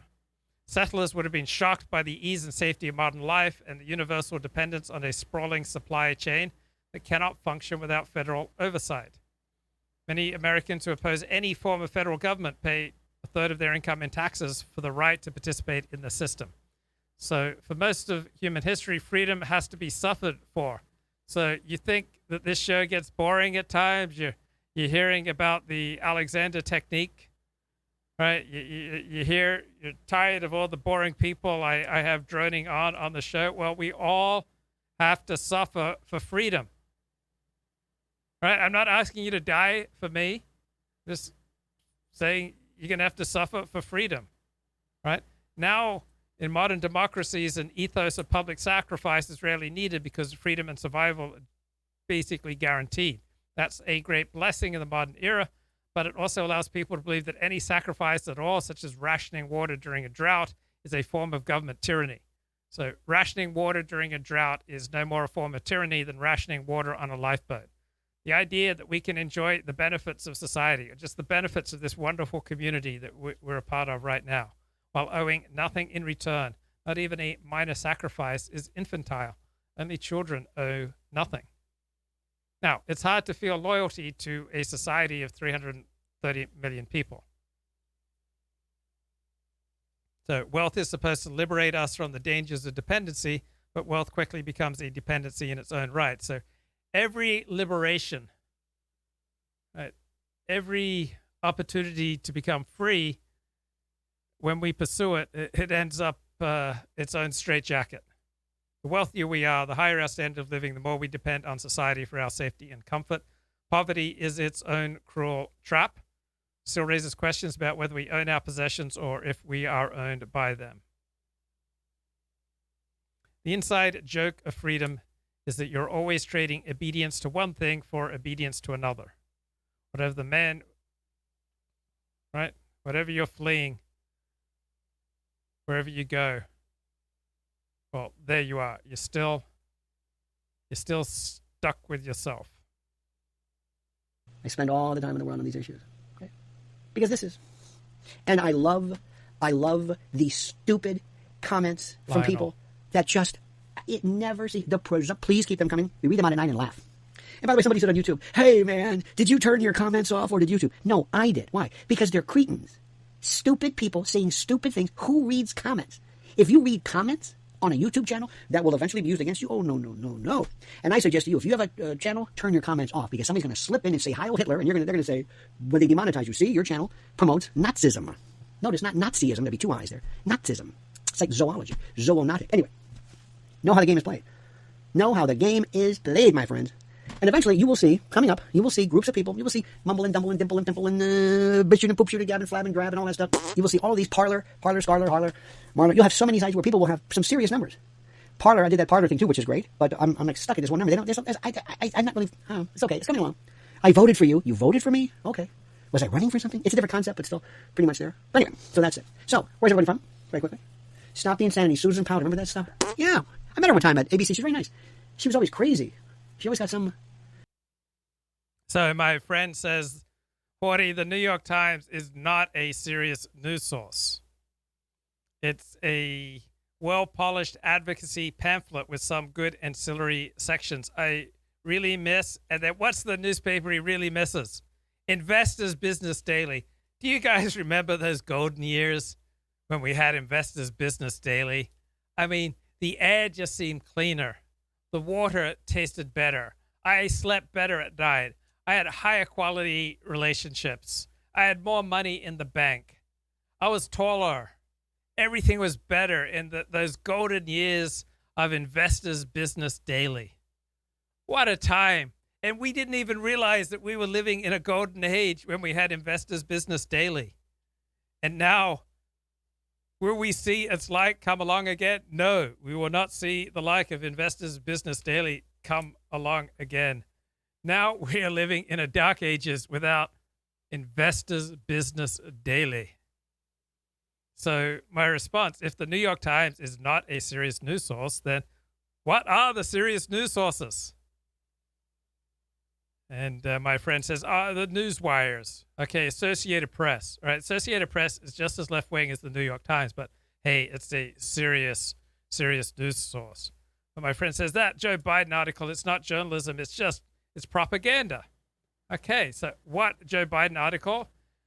I like this one. Beneath Joe Biden's folksy demeanor, a short fuse and an obsession with details. As Mr. Biden settles into the office he has chased for more than 3 decades, aides say he demands hours of debate from scores of policy experts. The commander-in-chief was taking his time as usual. It was late March. President Biden was under increasing pressure to penalize President Vladimir Putin of Russia for election interference and the biggest cyber attack ever on American government and industry.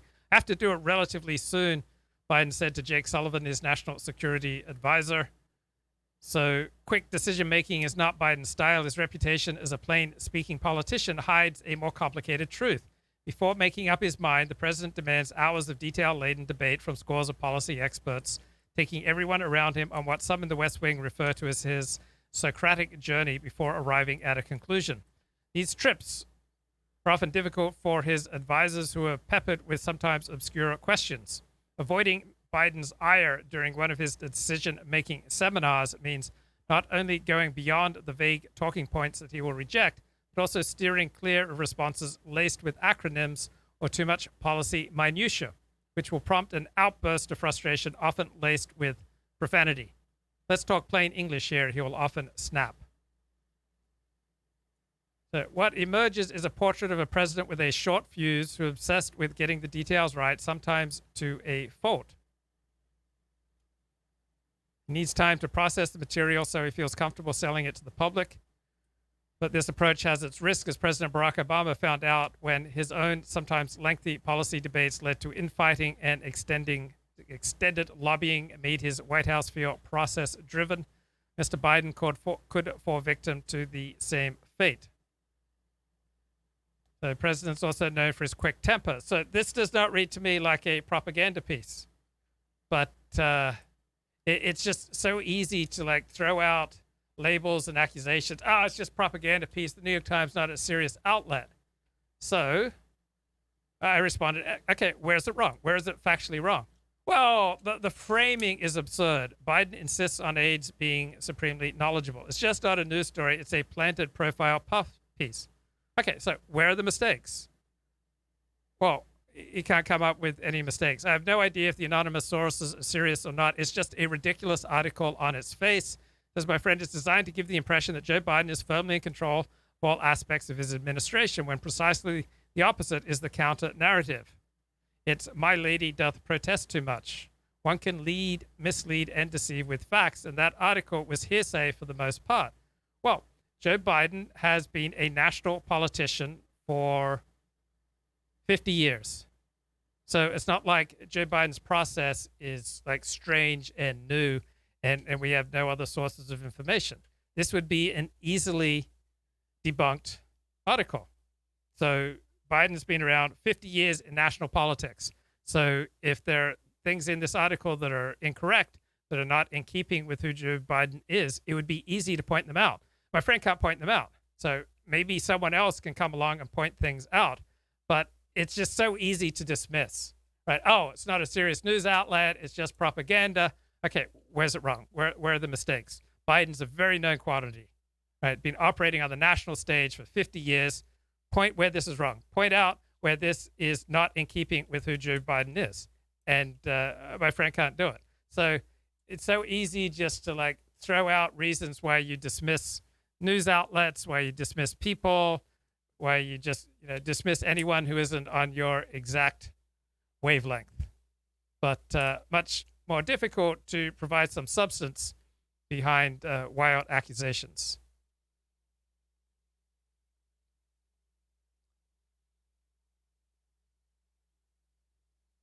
Okay, you're probably wondering what's going on with Tim Pool. Like, I'm in my mid-20s and I'm just, anyway, that's what YouTube is for now. It's people complaining in front of their webcam. And that's actually, I think that's starting to decrease because here's something kind of crazy. You know Tim Pool?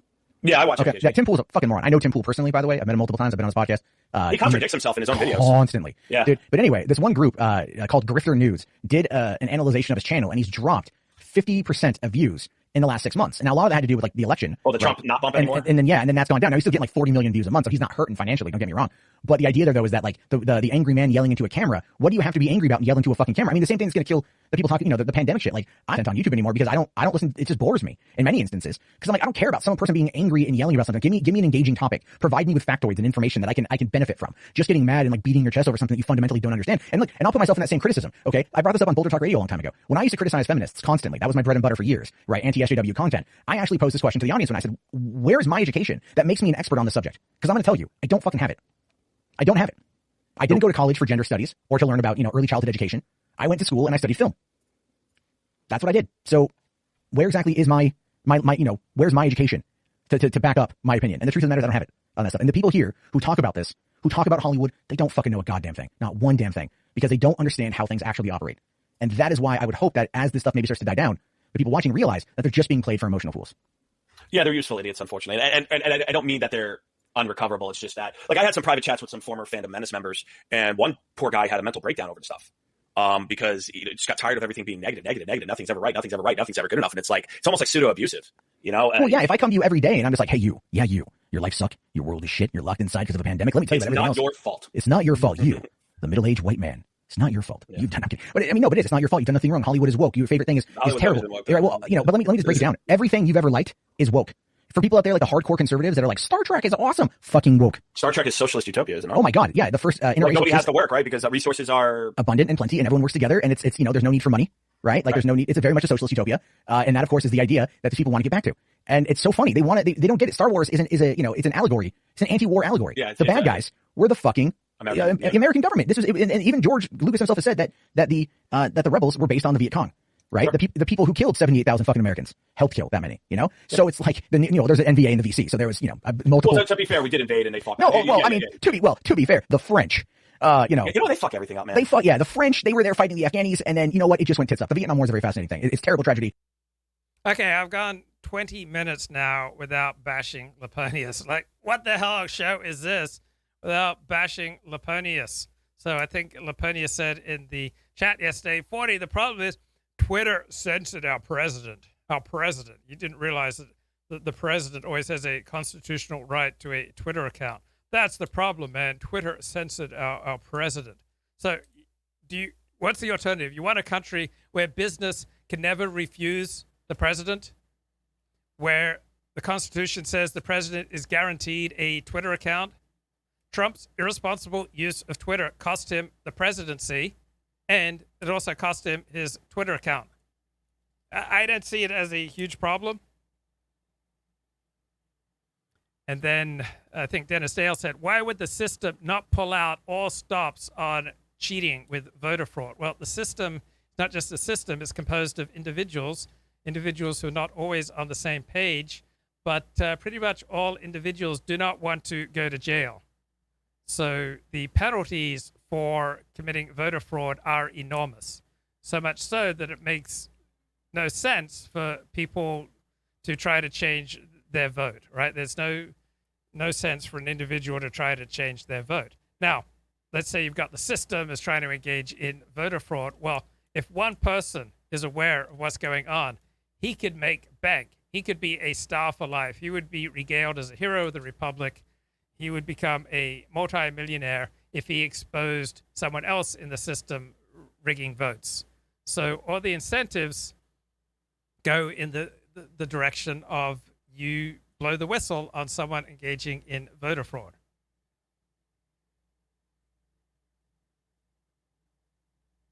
We will never know about voter fraud because the courts won't allow proper examination of the evidence. Who's preventing you from examining the evidence? The courts refuse to hear a legal case. That doesn't stop anyone investigating the evidence. There's no connection between the courts refusing to hear a case and then, forbidding examining of the evidence. Go examine the evidence. You'll become a star if you can reveal and document voter fraud.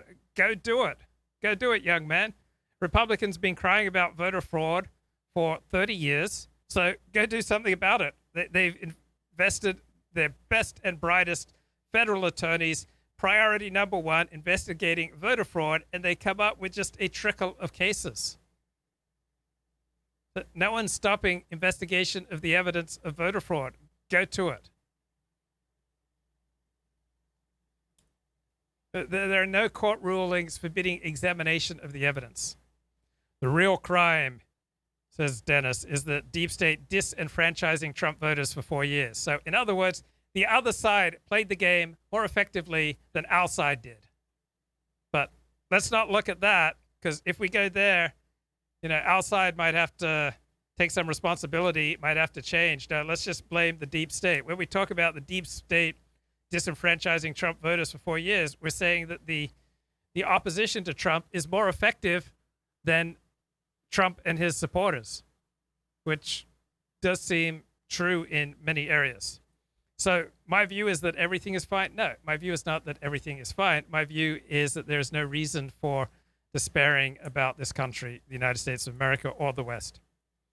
Takes no effort to go along with everything the ruling party claims to be true. I guess that's true, but who are you talking to? You're purporting to talk to me, but obviously my views are not in line with the ruling party in many areas. Luke loves the system. Yeah, I do love the system until you can show me a better system. So I've been asking for years, if you think liberal democracy and the American system just sucks, show me a better system. Tell me where you'd like to live that's not a liberal democracy. Would it be Nigeria? I didn't know anything about Nigeria. Maybe it's a democracy. North Korea, China. What's better? What's a better system than the one we have currently? Trusting in the integrity of the system and our institutions is not an argument. No. And who raised that? Who said, you should just trust the integrity of the system and its institutions? I mean, no one said that, but you can make up a straw man. That's not an argument. It's not an argument either to say, hey, I don't trust the system and its institutions. Neither works. Where's the evidence? If intelligence and argument prevailed in our time, we wouldn't be in the trouble we're in now. When have intelligence and argument ever prevailed? That's not how human beings work. This is some kind of dream world that you think that intelligence and arguments are going to prevail. People are scared of proving voter fraud. Right.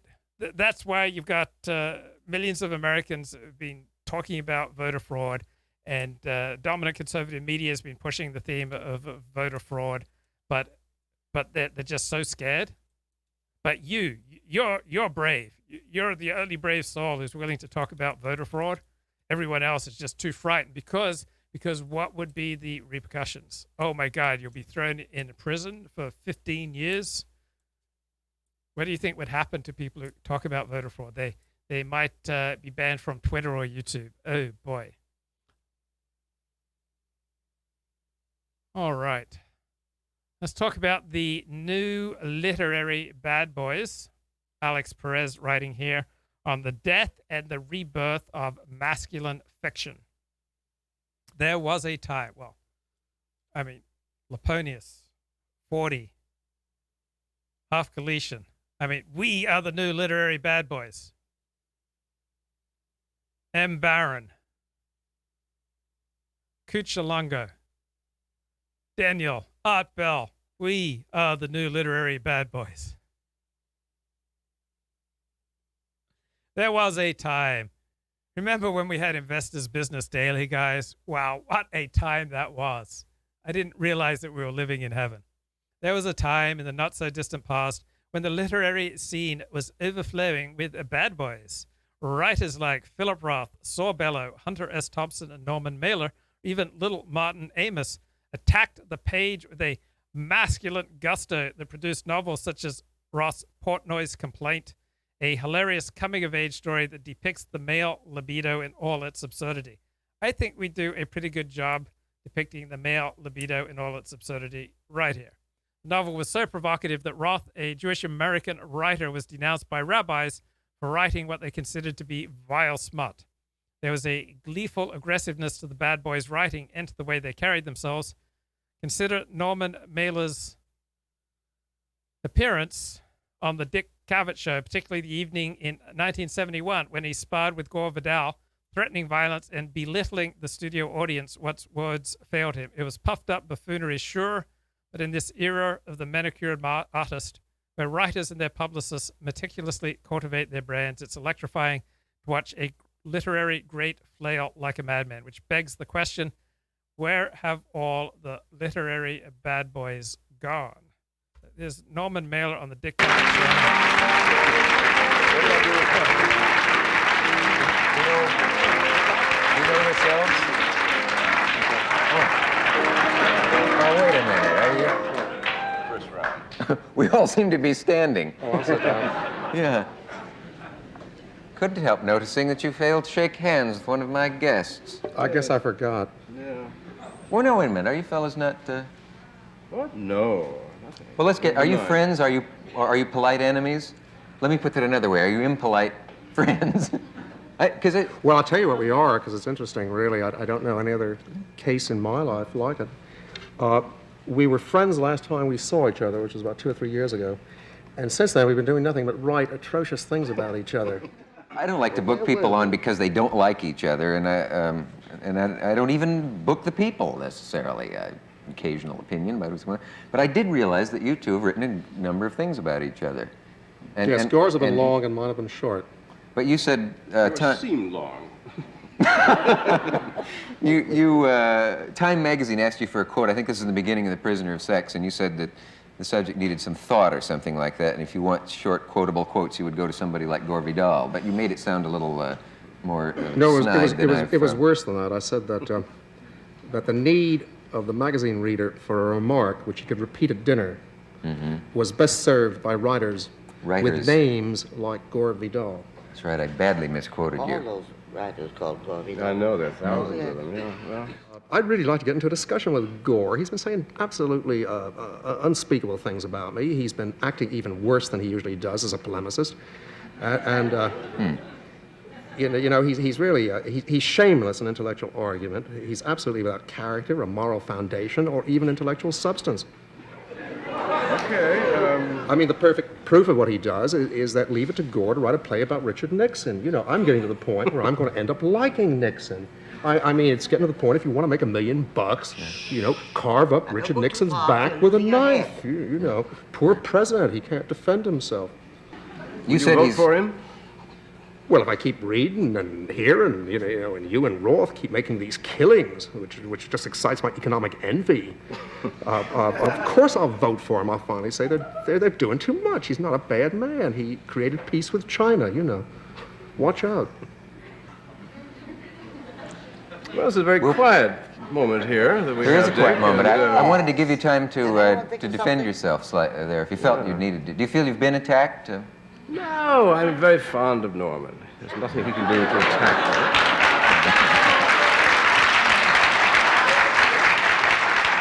me. Gore, you can afford to be fond of me because you said the scurrilous things about me. What did I say about you that was so scurrilous? I attacked your piece. No, don't bring up everything. No, we'll just go bring a little bit. I attacked. I want to tell you something, Janet Flannery, if I may. Gore may bring up everything because the contents of his stomach are no more interesting than the contents of the stomach of an intellectual cow. And Norman Mailer, the veal. While we're slinging meat at each other, we will be, there'll be a message and we'll be right back. Somebody bring this all into focus. I'll try to bring it into focus. Norman did a book on women's liberation. Mm-hmm. And his attitudes towards sex, some very interesting, some quite outrageous. He was very anti-women's liberation piece, and he was very mean to a couple of the girls, particularly Kate Millett. And I answered his piece, and a number of others. You know, Norman is taking everything too personally. This is something I care about. And he happened to be one of my examples of what was wrong with what the women's lib people would call sexism. He has come out firmly against masturbation. He has come out against contraception, against abortion. He has a line that good sex makes good babies. Well, maybe it does, but that wasn't I worry. You give us the exact word. And my point... Give good babies. Yeah, good blip gives good baby. Which may or may not be true, but... May or may not, but interesting. No, I didn't think it was very interesting. No, I think it's fascinating as a premise. I mean, did Muhammad Ali come out of a good or a bad one? On muscles, that doesn't. How about geniuses? They're born in the most rachitic people, very often in disgraceful situations. We're not talking about geniuses. We're talking about good babies. Maybe they were delightfully good babies. Some were probably atrocious babies. Genius is transcendence. You know that. You can't bring in genius in any discussion about what makes good I expect babies, an infant really. Genius is not so transcendent all the time. Always. Still has to be changed and things of that sort. No, don't you think genius is transcendence, really? Mm. What else is it? Transcendence of what? Of the given. Otherwise, we're not talking about genius. We're talking about talent, about style, about manner. Oh, my gracious, I don't think I've ever... superb Which of us has ever met a genius? Which is what? Which of us has ever met a genius? I met Chaplin. He was a genius. I think that's fair. And I knew it when I met him. There was no question. You didn't argue with it. But you will admit that you were accused of being a chauvinist of the worst kind. Well, I know, but that's what's wrong. That's what's wrong with women's liberation, which is it's a new and it's a young movement. Oh, for goodness sake! Now let's not go back onto that. I'd love to talk about it for 2 minutes every day. Oh dear, oh dear. We've heard it all. Angel, it's my time now, and the law of the dinner table is that we now talk about what I want to talk about. Who passed this law? Didn't you? Don't we agree? No. Who passed this law, did you say? This law, this dinner table law. I never heard of it. Never heard of it. It's just that I listen to you. It's going to be coffee time any minute.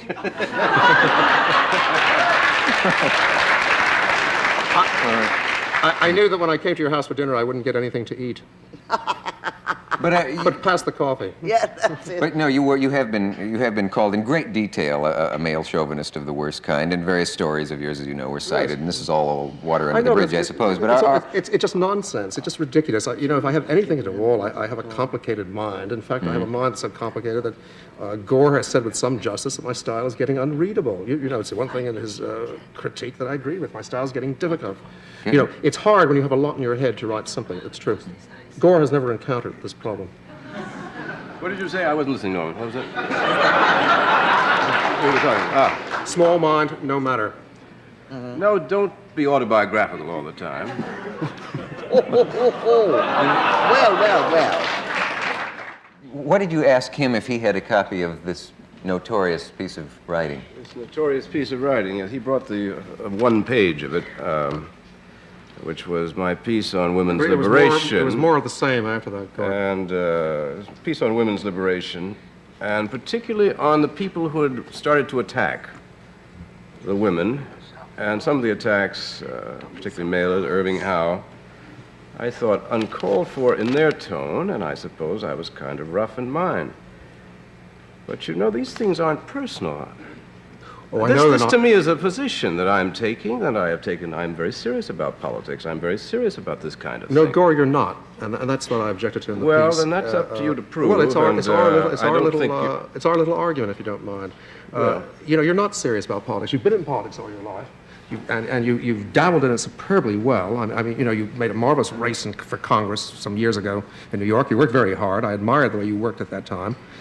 You're one of the wonderful things about you is that with all your sort of profound, essential right-wing snobbery, you become America's second or third or fourth most lovely liberal, which is one of the prestidigitation games of the intellectual world of the last 20 years. Second, third, fourth? Well, who's ahead of you? Nader and a couple other people. At any rate, the thing is that you have no standards. You have nothing you really are serious about, and you pay and play terrible games. You go in for intellectual adulteration, and that's what I won't put up with. You can do anything you want to any piece I ever write. You can rip it apart. You can tear it up, and by God, I may be bloody on the floor. But if you taught me something about writing, I'll look up and I'll love you for having taught me something about writing. But when you teach me something about the tricks of adulteration that exist in the world, when you talk about the sort of rot that goes on in ecology, you see about the rivers will never be clean again, and you pollute the intellectual rivers. Good God! Well, I must say, I think it worries you that I made some comments about your recent writing not being very good. Well, I think it's excellent. Okay, let's get a little Gore Vidal versus William F. Buckley. You must realize what some of the political issues are here, that many people in the United States happen to believe that the United States policy is wrong in Vietnam, and the Viet Cong are correct in wanting to organize their country in their own way politically. This happens to be pretty much the opinion of Western Europe and many other parts of the world. If it is a novelty in Chicago, that is too bad. But I assume that the point of the American democracy is you can express any point of view you want. Shut up a minute. No, I won't. Some people were pro-Nazi, and the answer is that they were well treated by people who ostracized them, and I'm for ostracizing people who egg on other people to shoot American Marines and American soldiers. I know you don't care. As far as I'm concerned, the only sort of pro- or crypto-Nazi I can think of is yourself. Failing that, I would only say that we can't have. Now listen, you the right of assembly. Stop calling me a crypto-Nazi. Let's stop calling names. You in your goddamn face, and you'll stay plastered. Gentlemen, let's let the author of Myra Breckenridge go back to his pornography and stop making any allusions of Nazism to somebody who was in infantry in the last war. You were not in the infantry, as a matter of fact. You didn't fight in the infantry. You were not. Okay, good times. Gore Vidal versus William F. Buckley. Let's get a little bit more from German in Paris. Okay, come on, let me find German in Venice.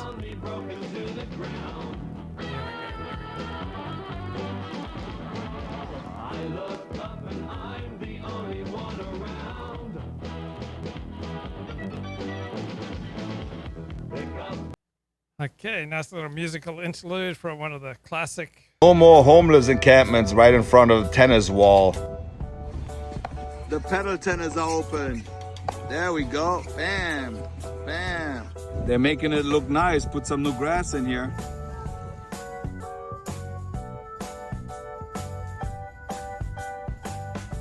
Even the police is out on the horsies. And more horsies. This is Clubhouse Avenue, where the house burned down with the dog inside. So the homeless encampments are down the street right here.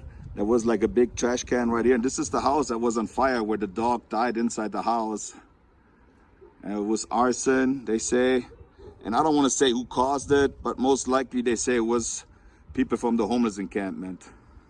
Really sad to see that something like this had to happen. And that poor dog that died inside. There are not too many tents right here in the heart of Venice. It's more down towards Santa Monica. Hey. And now you can see why they put the FR9 fire engine out, because every time a phone call is, there has to be an ambulance, there has to be fire engine, and there also have to be police there. So now they have this new fire engine which can respond really quick because it's just going up and down the boardwalk. And of course, today the news was there, and that's why the fire engine was not here today. Not too much has changed on this side yet. Mike Barnon, the council member, is still trying to get the homeless people off the beach and put them somewhere in the parking lot, either in Will Rogers State Park, Dockweiler Beach, or Marina del Rey. But from what I read too, they have one hotel at the LAX International Airport where they're gonna try to house some of the homeless people from Venice Beach. God forbid a serial killer comes along and solves LA's homeless problem. God forbid. God forbid. That would be awful. That would be just the worst.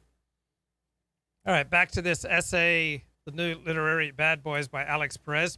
In the last decade, the literary world has become an inhospitable place for young male writers.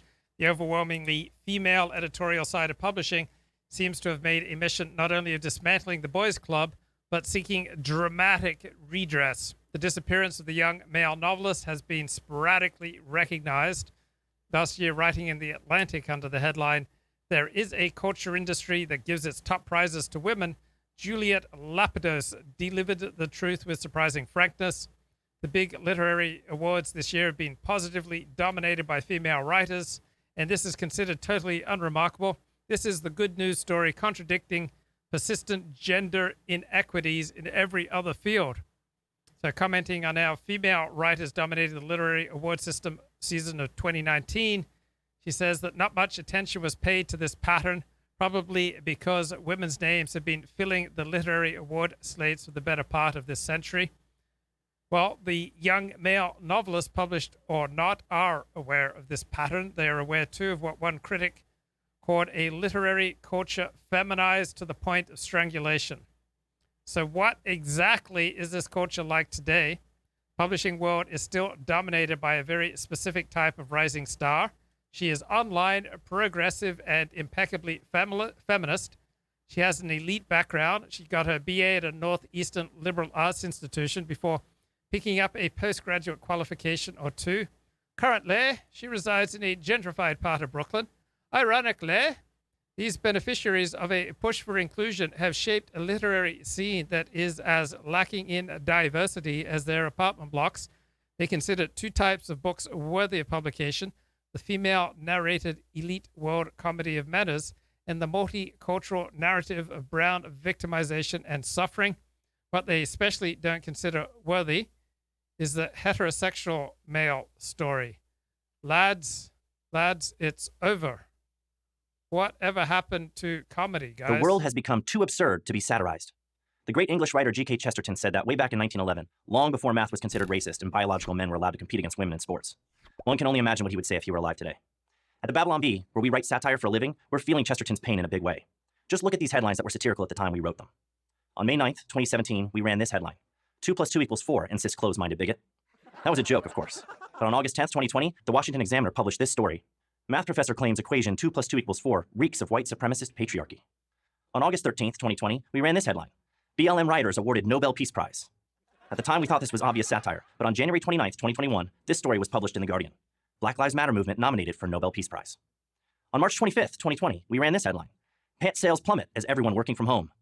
The very next day, this story appeared in Yahoo Finance.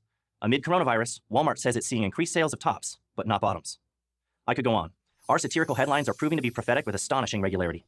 So what does this mean for humor and satire? Well, for one thing, it makes our job much more difficult. You might be surprised to hear that. The crazier reality is, the easier it is to make fun of, right? Actually, it's the opposite. Satire exaggerates the truth to make a point, but when reality is this absurd and extreme views and behavior are commonplace, how do you go a step beyond it? Almost anything we publish now ends up being believable, and much of it ends up actually coming true, as you've just seen. This is exactly what Chesterton was talking about. It's one of the ways the left is killing satire, by turning reality into a parody of itself. There's another, more intentional and insidious way the left is killing satire, and that's through censorship. We published an article a couple of years ago with this over-the-top headline: CNN purchases industrial-sized washing machine to spin news before publication. Believe it or not, Snopes fact-checked this story. I mean, come on, a washing machine to spin the news? That's an obvious joke. But Snopes fact-checked it and rated it false, as if we'd written a serious story. It used to be that jokes were either funny or not. They made you laugh, or they didn't. But now in the fact-checking age, we're giving them a truth rating. Jokes are no longer funny, they're false. And false information is dangerous. In response to the Snopes fact-check, Facebook warned us that we'd be demonetized and deplatformed if we continued publishing fake news. It should go without saying that there's a big difference between fake news, which is meant to deceive, and satire, which is meant to entertain and inform through mockery, humor, and irony. But the left benefits by blurring this distinction. If they can successfully lump us in with fake news, then they can shut us down. It's that simple. These fact checks, which often smear us by suggesting we're purposefully misleading people, are nothing more than a creative, conniving way of justifying censorship. But why would anyone want to censor satire? Why is Facebook paying USA Today to write lengthy refutations of our jokes? Yes, they actually do that. Because humor is ultimately a vehicle for truth delivery, and the truth can be offensive. Think about all the things you're not allowed to say anymore, not because they're false, but because they make people uncomfortable. Satire cuts right through the pretense and political correctness to expose uncomfortable truths, and it does so more ruthlessly and effectively than anything else. C.S. Lewis said, "Good philosophy must exist if for no other reason, because bad philosophy needs to be answered." Satire is necessary for the same reason. Satire ridicules bad ideas. And now, more than ever, bad ideas need to be exposed for what they are before they gain an even bigger foothold on our minds and hearts, especially on the minds and hearts of young people. And while good philosophy and rational argumentation are indispensable, it's often humor that's most effective. To quote our friend G.K. Chesterton once more, humor can get in under the door, while seriousness is still fumbling at the handle. That's good. Humor can get in under the door. Not only can humor often get in under the door, it can also often get in under the shirt and undo the bra strap, while seriousness is still fumbling at the handle. Good on you, mate. All right, back to this essay on the new literary bad boys, published a few months ago. Yeah, this was pushed by everyone. New York Times, blah, blah, blah, LA Times, Washington Post. Lauren Euler's Fake Accounts is a novel perfectly in tune with the concerns of this social media-addled cohort. Might have been written by an algorithm fed by the tweets of women who subscribe to the New Yorker. She's only the latest incarnation of what I call the female literary bad boy. Women who occupy the space that once belonged to the likes of Philip Roth and Norman Mailer. If masculine fiction has been abolished, it's been replaced by its female counterpart, a highly feminized fiction that traffics in grotesque visions of femininity. As a graduate of the Iowa Writers Workshop, the top creative writing program in America, I have seen firsthand the cultural shift that has led to the disappearance of the bad boy. When I was at the workshop over a decade ago, my male peers turned in material who would be considered toxically masculine if judged by current standards. In the years that followed my graduation, as wokeness infected the literary world, the bad boys, masculine fiction, were increasingly relegated to the fringes. Young male novelists now rare. Where are the new hotshot male novelists? There was a time when you couldn't move for successful young male novelists. They're much scarcer now. If the young male novelist isn't quite extinct, certainly no longer enjoys the cultural ubiquity he once did. So where has all that masculine energy gone? It's gone into anonymous Twitter users and other talented weirdos online who've been documenting their atomized lives on a daily basis. Hey! Most of the time, these tweets, YouTube comments, and memes offer nothing more than a snapshot of the modern male condition. But on occasion, you'll read a random blog post by some poor sap in Iowa or a tweet thread by an obsessive autodidact and think, there it is, this guy has captured something. So these moments, no longer transmitted through literary fiction, are now only available online. One such writer is Delicious Tacos. Another masculine writer is Twitter personality Bronze Age pervert. And then he says that some of the best writing is on Twitter by Zero HP Lovecraft. Perhaps the finest master of the Twitter thread. He's a skilled craftsman whose detailed compositions break down controversial social issues with a lucidity and a wit rivaling the most celebrated cultural commentators and public intellectuals. Lovecraft can be best described as a combination of Lovecraft, his eponymous namesake, and J.G. Ballard, well known in the right-wing and reactionary Twitter sphere populated mostly by young men. If talent and insight were the metrics that mattered, his work would be widely distributed. Problem is that his writing is often critical of feminized modernity. Those with weak stomachs who gobble down a steady diet of center-left pablum would consider his material black-pilled and possibly antisocial. His long-form science fiction writing, which can be found on his blog, is as compelling as his threads and offer the best glimpse into the life of the alienated male NEET. So NEET, I think, means what? No job? What's the definition again? NEET, not in education, employment, or training. Who's been subsumed, the male NEET who's been subsumed by technological forces estranging him from reality. His most popular piece, a novella titled The Gig Economy, is a must-read work of psychological horror that offers a terrifying glimpse into the cybernetic dystopia that awaits us all if the spectral forces of the internet continue to shape reality. Where once he freely rampaged around the liberal cities of the Northeast, the literary bad boy is now being pushed underground into the deep internet, toiling in the ether, producing interesting and transgressive work of thousands of underrated young writers destined for anonymity. They probably will never be allowed entry into the literary world. Perhaps the next great male writer, already accustomed to a life outside the mainstream, is okay with producing work for himself and his fellow freaks. But what about those of us who want to read the next great male novelist? What about us? What about our suffering? Here we've got Representative Paul GOSAR defending Nick Fuentes. What's up, everybody? I'm back, and today I do have some news I wanted to go over regarding Paul GOSAR and this letter he sent to the FBI. I know there's been some criticism of Paul GOSAR in the past due to the America First caucus situation. People were questioning whether he was really with us or not, and trust me, I kind of was too at the time. But I think if anything, this right here pretty much solidifies that he is going to be sticking with us. So let's just get right into this. I'm going to be reading the letter itself to you guys in a second, but first we'll just read out the tweet which he actually posted the letter through.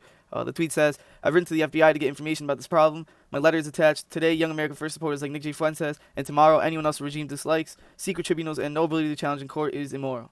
And here's a letter right here. I'll be putting it up for you guys to see. And it says, "Subject, no-fly list. Dear Director Ray, I am writing to inquire about the no-fly list of the terrorist screening database, also known as the terrorist watch list, maintained by the Terrorist Screening Center of the FBI. As you know, the Transportation Security Administration implements a no-fly list through the Secure Flight Program. According to TSA, individuals on the no-fly list are prevented from boarding an aircraft when flying within, to, from, and over the United States. The freedom to travel with the United States is a protected fundamental constitutional right. Sains v. Roe, 1999. We need not identify the source of the right to travel in the text of the Constitution. The right of free ingress and regress to and from neighboring states, which was expressly mentioned in the Article of Confederation, may simply have been conceived from the beginning to be necessary commitment of the stronger union and Constitution created. Indeed, Justice Douglas referred to the right of free movement as a..." Okay, I can't take any more of that. So I know what you're thinking. 40, give me a critique of Adam Curtis. So the paranoid style in Adam Curtis. So I think Adam Curtis is totally useless. I think you'll understand less about reality than if you've never looked at an Adam Curtis video. I think people who praise Adam Curtis tend to be the same type of people who praise Malcolm Gladwell, right? Adam Curtis is useless. He's useless. Pointless. His films choreograph archive footage, charismatic pop, and portentous commentary in pursuit of a dark, totalizing narrative or the seduction of conspiracy theory without the substance. So filmmaker and a journalist, Adam Curtis has been working at the BBC since 1980. He's made more than 20 films and TV series that exploit his unfettered access to the BBC archives. So in them, he stitches together previously shot footage to explore, in an open-ended and seductive style, historical figures and ideas, terrorism, various demented elites, and Putin. His first major series, Pandora's Box, won him an award in 1993. His 2002 series, The Century of the Self, examines the connections between Freud, public relations, and political polling. His most recent film, the 6-part, 8-hour Can't Get You Out of My Head, subtitled An Emotional History of the Modern World, was released in February. So, to give you a flavor of what to expect, Episode 1, Bloodshed on Wolf Mountain, begins with a world-encompassing bill of goods. We are living through strange days. No, we are living through strange days. These films are a history of how we got to this place and why both those in power and we find it so difficult to move on. They will trace different forces across the world that have led to now, not just in the West, but in China and Russia as well, and they are told in a different way. They are an emotional history of what went on inside the heads of all kinds of people, because in the age of the individual, what you felt, what you wanted, what you dreamed of were going to become the driving force across the world.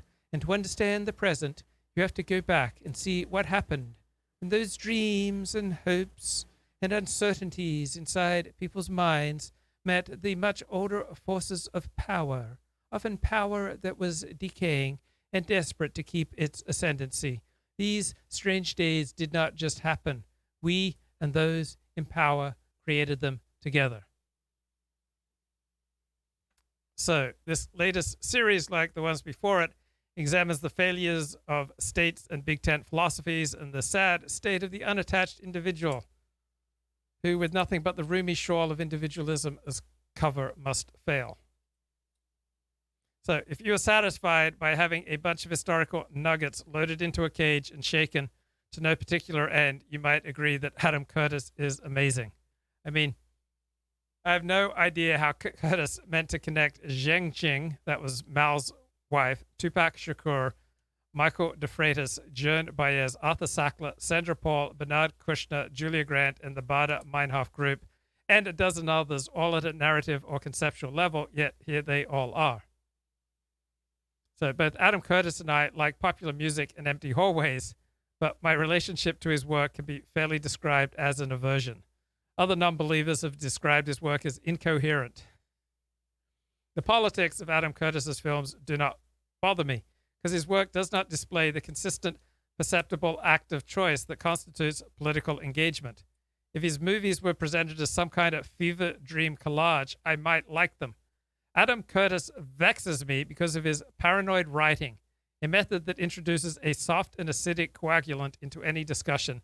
His commentaries destroy the cellular structure of ideas with a terminal vagueness that lulls me into a fitful sleep. Okay. Lawmakers who have been right all along, right? That you've been vaccinated, you don't need to wear a mask, even if Democrats give you a hard time. Let me see what they're saying. Yeah, when I'm talking to the TV camera, I'm not going to wear a mask, and all of us have been immunized. You're welcome to step away if you like. And yet you're telling people that have had the vaccine, who have immunity, you're defying everything we know about immunity by telling people to wear a mask who've been vaccinated. No. I also think it's a problem where you're telling people to get vaccine, and yet people that have been vaccinated for months are wearing 2 masks. It's Neanderthal thinking, right? For what seems like the first time in a long time, the federal government is trying to put freedom back in the hands of Americans.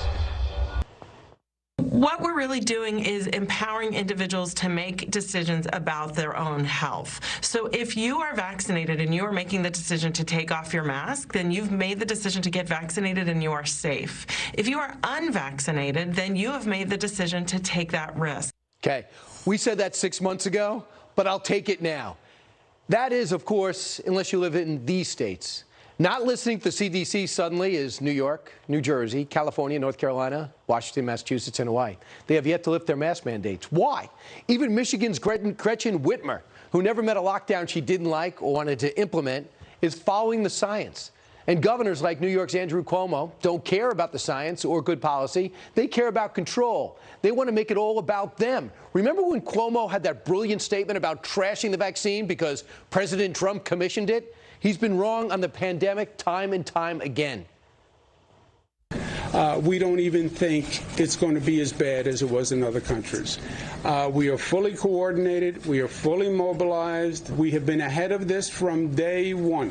From day one. Why did the state do that with COVID patients in nursing home? It's because the state followed President Trump's CDC guidance. So they should ask President Trump. I've always followed CDC guidance, and I think it makes sense. I won't miss any of those press conferences. Democrats and the media have been constantly wrong on the pandemic from the jump, not only on lockdowns and restrictions, but on its origins. Remember how people were laughed at, called racist, conspiracy theorists for questioning whether the COVID vaccine or the COVID disease came from a Chinese lab. Now, we've got a huge story today, an admission from the top scientists maybe in the world that COVID very well could have escaped from that Wuhan Institute of Virology. Yeah, a letter from 18 respected biologists, including Dr. Richard Barrick, who I was referring to, who work with the researchers in Wuhan, writing this: theories of accidental release from a lab and zoonotic spillover both remain viable. So in English, that means it's entirely possible that this global pandemic that has killed millions, 500,000 here plus, crashed the global economy, still has, was a preventable disaster. Joining us now, a man who's been all over the story from the beginning. I watch him on Sundays, and host of The Next Revolution. You know him, Steve Hilton. Lara Logan is here, host of Lara Logan Has No Agenda on Fox Nation. Took a time out from getting ready. Okay, so here's a great little mockumentary on Adam Curtis.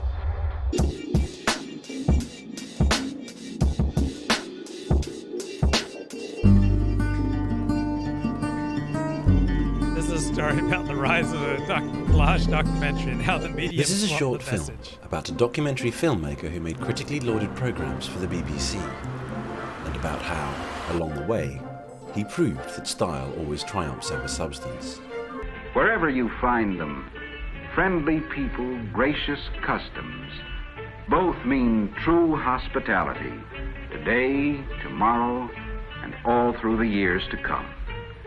In 1992, a strange and brilliant That's Life researcher with a Skinny Puppy CD embarked upon a career of producing documentaries about how ideas can spark social movements. Adam Curtis believed that 200,000 Guardian readers watching BBC Two could change the world. But this was a fantasy. In fact, he had created the televisual equivalent of a drunken late-night Wikipedia binge with pretensions to narrative coherence. Combining archived documentary material with interviews, Curtis filled in the gaps by vomiting grainy library footage onto the screen to a soundtrack of Brian Eno and Nine Inch Nails. He had discovered that it did not matter what footage he used, so long as he changed the shot so bewilderingly fast that the audience didn't notice the chasm between argument and conclusion. This was especially effective when he simply cut the music mid-bar. And as a result, Thabo Mbeki was swept to power at the next general election. Meanwhile, in America, a strange and brilliant cameraman was shooting stock footage of Death Valley, California. Curtis implied that this was somehow relevant to the labyrinthine argument he was constructing. His audience believed that it would turn out to be of crucial significance. But this was a fantasy. Curtis never returned to Death Valley, or the cameraman. He had discovered that they did not matter, because 5 minutes later, his audience had simply forgotten about them. But this did not matter, because Curtis spoke with such an impeccable, authoritative BBC manner that the audience took even gross generalizations and unsupported value judgments to be the absolute truth. They simply went along with it. And thanks to Adam Curtis, Brian Eno never had to work again.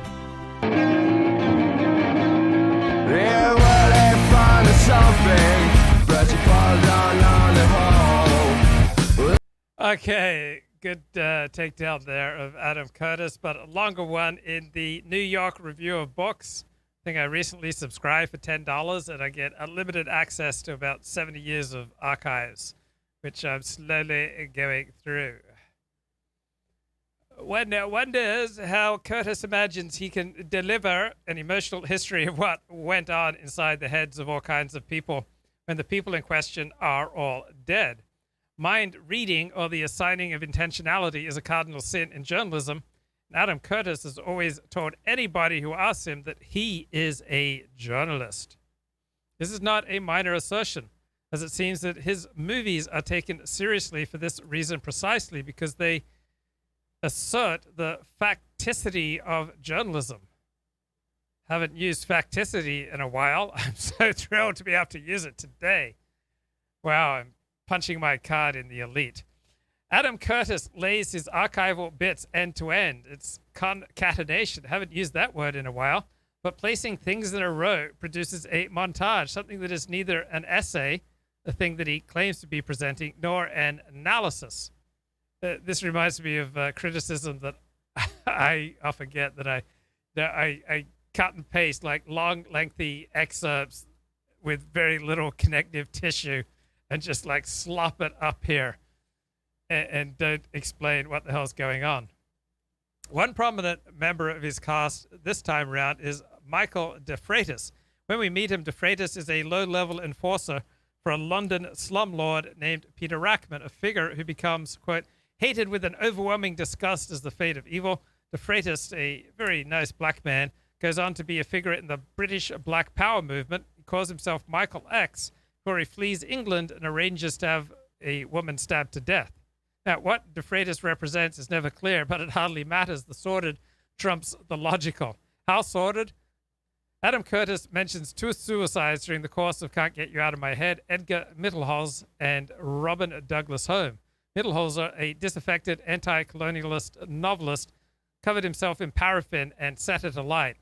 Douglas Home, an aristocrat who dabbled in jazz and suffered from depression, committed suicide a few years after a highly publicized divorce from his wife, Sandra Paul. So how does Curtis describe this? Quote, for men like Robin Douglas Home, the expectation of power had been deeply embedded inside their minds. But as the world had changed around them and real power ebbed away, they were left with a terrible melancholy that in some would turn to despair. So how does Adam Curtis know what was embedded in Douglas Home's mind? Unless Douglas Home left a very specific note, how would Adam Curtis know whether or not his feelings about power affected the decision to take his own life? Adam Curtis reduces the viewer to a kind of flustered traffic cop constantly yelling, wait. Yeah, that's my experience watching Adam Curtis docos. It's like, wait, where's the evidence for this assertion? His narration constantly leaps from a minor detail to a wide claim that sweeps everything off the table. Yeah, I've had people like this on my show that they'll make, mention one detail, they go to this huge sweeping claim, and I'm reduced to a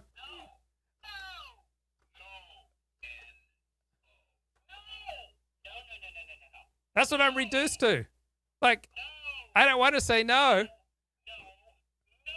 I want to say yes. This is what I want to do.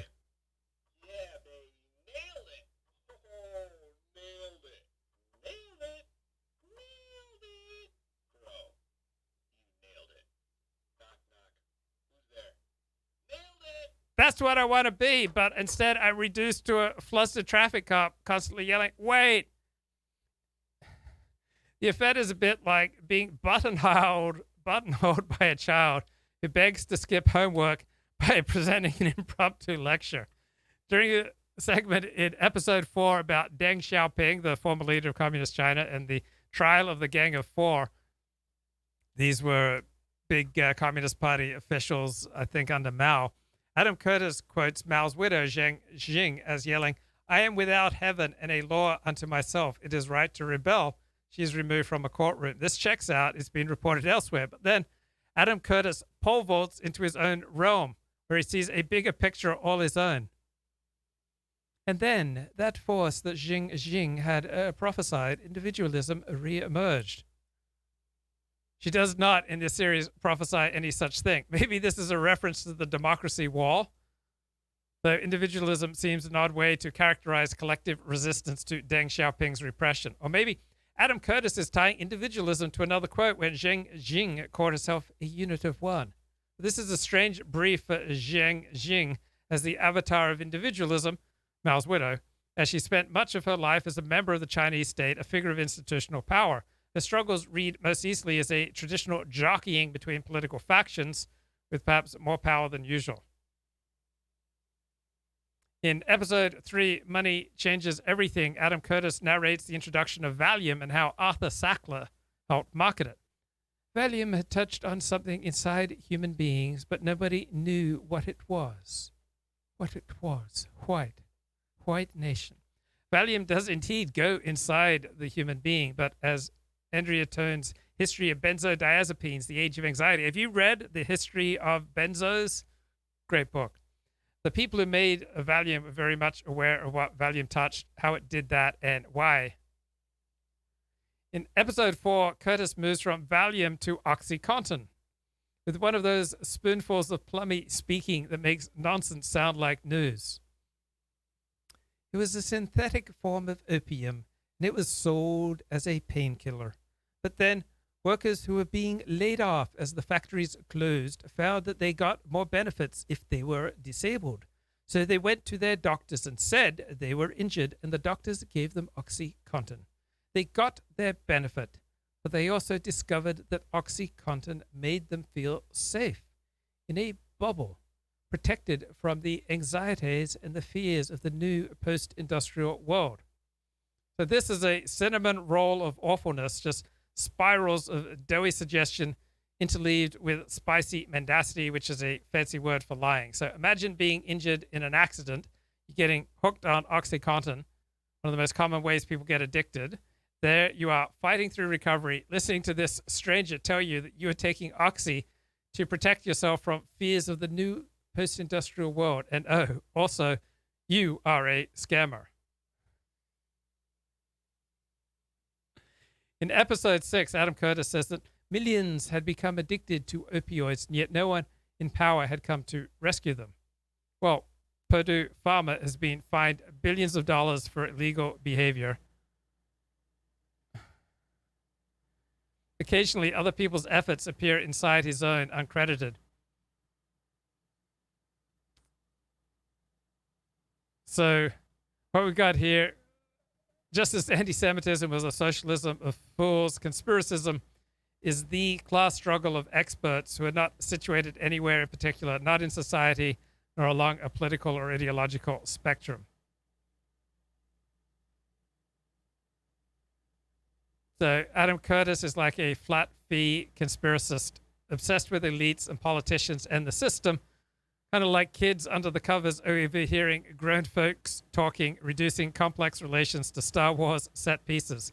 So obediently, in an Adam Curtis film, every group, every individual that might seem to offer agency or resistance to the system yields the true gold of the paranoid, always already defeated.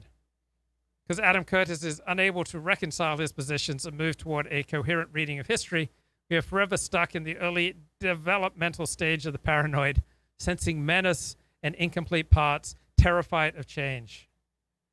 In Adam Curtis films, the bad news seems to be the only real news, and it is always uncovered in the same way. The banks take over. A high-minded experiment fails. The sexy Soviets come marching in, and an unidentified black American nods off, too high to act. There's this kind of left figure, but not really on the left, tends to think of power entirely in terms of systems and organizations and elites. Kind of a lefty media sphere, doesn't see anything happening except the elites making decisions and producing discourse, which is not really the way societies and economies work. Adam Curtis films purport to be about us, but the paranoid writing dominates, and the viewer is left with unknown anxieties projected onto known images, a sort of emotional break-in. Adam Curtis can't seem to get Adam Curtis out of his head, and I'm not sure that his films tell us about anything else. In his 2010 film, Richard Nixon, Paranoia and Moral Panics, Adam Curtis declared his emotional history a universal one. This is a film about how all of us have become Richard Nixon. Just like him, we have all become paranoid weirdos. Probably didn't realize that we've all become Richard Nixon and paranoid weirdos. It's the story of how television and newspapers did this, and how it has paralyzed the ability of politics to transform the world for the better. But then in the 1990s, the journalists became even more like Richard Nixon. Like him, they started to see hidden enemies everywhere. So Adam Curtis insists that he is a journalist, but as the narrator of his own films, he is compelled to dismiss journalists. This is pure paranoid fragmentation. You've got a paranoid individual like other paranoid individuals who insists on being unlike all the others. He is everywhere and nowhere. So for Adam Curtis, all human behavior is some kind of cloud of intention that can be tracked like a flight. Distinct forces play against distinct forces without any complications or chance or constraints of detail. One scientific blunder becomes the failure of science itself. One overeager journalist becomes the whole field of journalism. Eras and cohorts and ideas are all smooth circles rounded off by the totalizing buff of power's sneaky omnipotence. You just nailed it. Oh, nailed it. Okay, here's the end. Notice how many times Curtis uses the word nothing and everything. Very literal reporting can stand up to these kindergarten words. By choosing a category that doesn't exist, can you name an actual everything, an event that does nothing, that never admits to exception? Adam Curtis is making clear that reporting means little to him. The appeal of conspiracizing for Adam Curtis and his followers is exactly this unverifiable fog, this woolen hug of futility. If nothing can be done, inactivity looks normative. If nothing can be done, then let's have a drink and take drugs. Conspiracism is the enemy of action. The group takes action, counts its wins and losses after the day, but the conspiracist answers scrawled on his hand, hangs back, cynically tells a story about why it never would have worked anyway. Adam Curtis and his cohort love the idea of a grand story that never needs to be revised or reported. The darkest and the largest forces always win. They have already won. Adam Curtis simply confirms the bad news. It has been nailed. Nailed it. Yeah, baby, nailed it. Let's make a funny joke, Ralph. I don't know what's going on. I don't know. It's Gator and this guy arguing about. All they said Fuentes and his cookie jokes inappropriate. And then the Warrior Gene was inappropriate to talk about. I don't know anything. By the way, I'm not. Wait, sorry, I played that already. Maybe this one will be better. The Jewish people, fled Egypt and established a homeland in Israel. Their Messiah comes and they reject him because they are worldly and arrogant. They are punished by God through the Romans and expelled across the world. Now, thousands of years later, in the 19th century, after the Jews have been persecuted everywhere they go for no reason at all, just because people are assholes, people are jerks, and they're like, hey, you look different than us, we hate you. So Jewish people are scattered all over the world by the Romans because they killed God. God sent his only son, and they crucified him on a wooden cross. So God said, you know what, you're done. I gave you a land. I created you. So, you know what, wrap it up. So God tells the Romans, these guys got to be scrambled all over the place. They can't have, it's over for them. Their land is no longer theirs. So the Romans take it over, and they scatter the Jewish people across the world. And Jewish people, they come to these other countries, and they're not really getting along with anybody. They're like, maybe, hey, what's that guy doing by that well? Oh, I'm dying of the plague. I mean, they're causing all kinds of problems. Well, I don't know. I mean, they're being treated in a bad way. That's the problem. The problem is they get scattered all over the world, and they're being mistreated. That's what I mean. That's the problem, is they're being mistreated. So they go all over the world, and after thousands of years, they're expelled from places, they're segregated, they're discriminated against, people call them names, lots of bad things happen to them. And so eventually some of them say, you know what, the only way that we're ever going to thrive, the only way that we're ever going to survive anywhere is if we have our own country. We're in all these other countries and we're at the mercy of Hitler, and we're at the mercy of the Russians and the Pale of Settlement, and we're at the mercy of our host countries, and we're really not having a good time. So why don't we create a country of our own, and then we can push people around? A little foreshadowing there. They say in the 19th century, they say, you know what if we had a country, instead of getting pushed around, we were the ones pushing people around? Foreshadowing. So this is called Zionism. They create this, their ambition is to create a Jewish state somewhere in the world. They're scattered all over the world, so they're deciding where should we go and create a new nation. And they had lots of ideas. Some said South America, some said Central Africa, some said, they had a lot of different ideas about where exactly this would be, but ultimately they decided on the eternal home of the Jewish people, which is Palestine, which is Israel. There's one problem, though, which is that Palestine at the time was controlled by the Ottomans, was controlled by the Ottoman Turkish Caliphate, which is Muslim and hostile to Jews. Nevertheless, they set out to settle this Muslim-occupied land of Palestine, 95% Palestinian, okay? Palestinian, Arab, Muslim, 5% Christian. And so starting in the early 20th century, the Jews begin to colonize what is modern-day Israel, and they're moving there. And over the course of some very shrewd geopolitical maneuvering, at the end of World War I, the Ottoman Caliphate is partitioned. A deal is brokered. So we could get into all of that. I don't think it's necessary for the purpose of this. But basically, the Ottoman Empire, what was the word that I used? The Ottoman Empire is basically dismembered, and they slice it all up, and they give it to different people.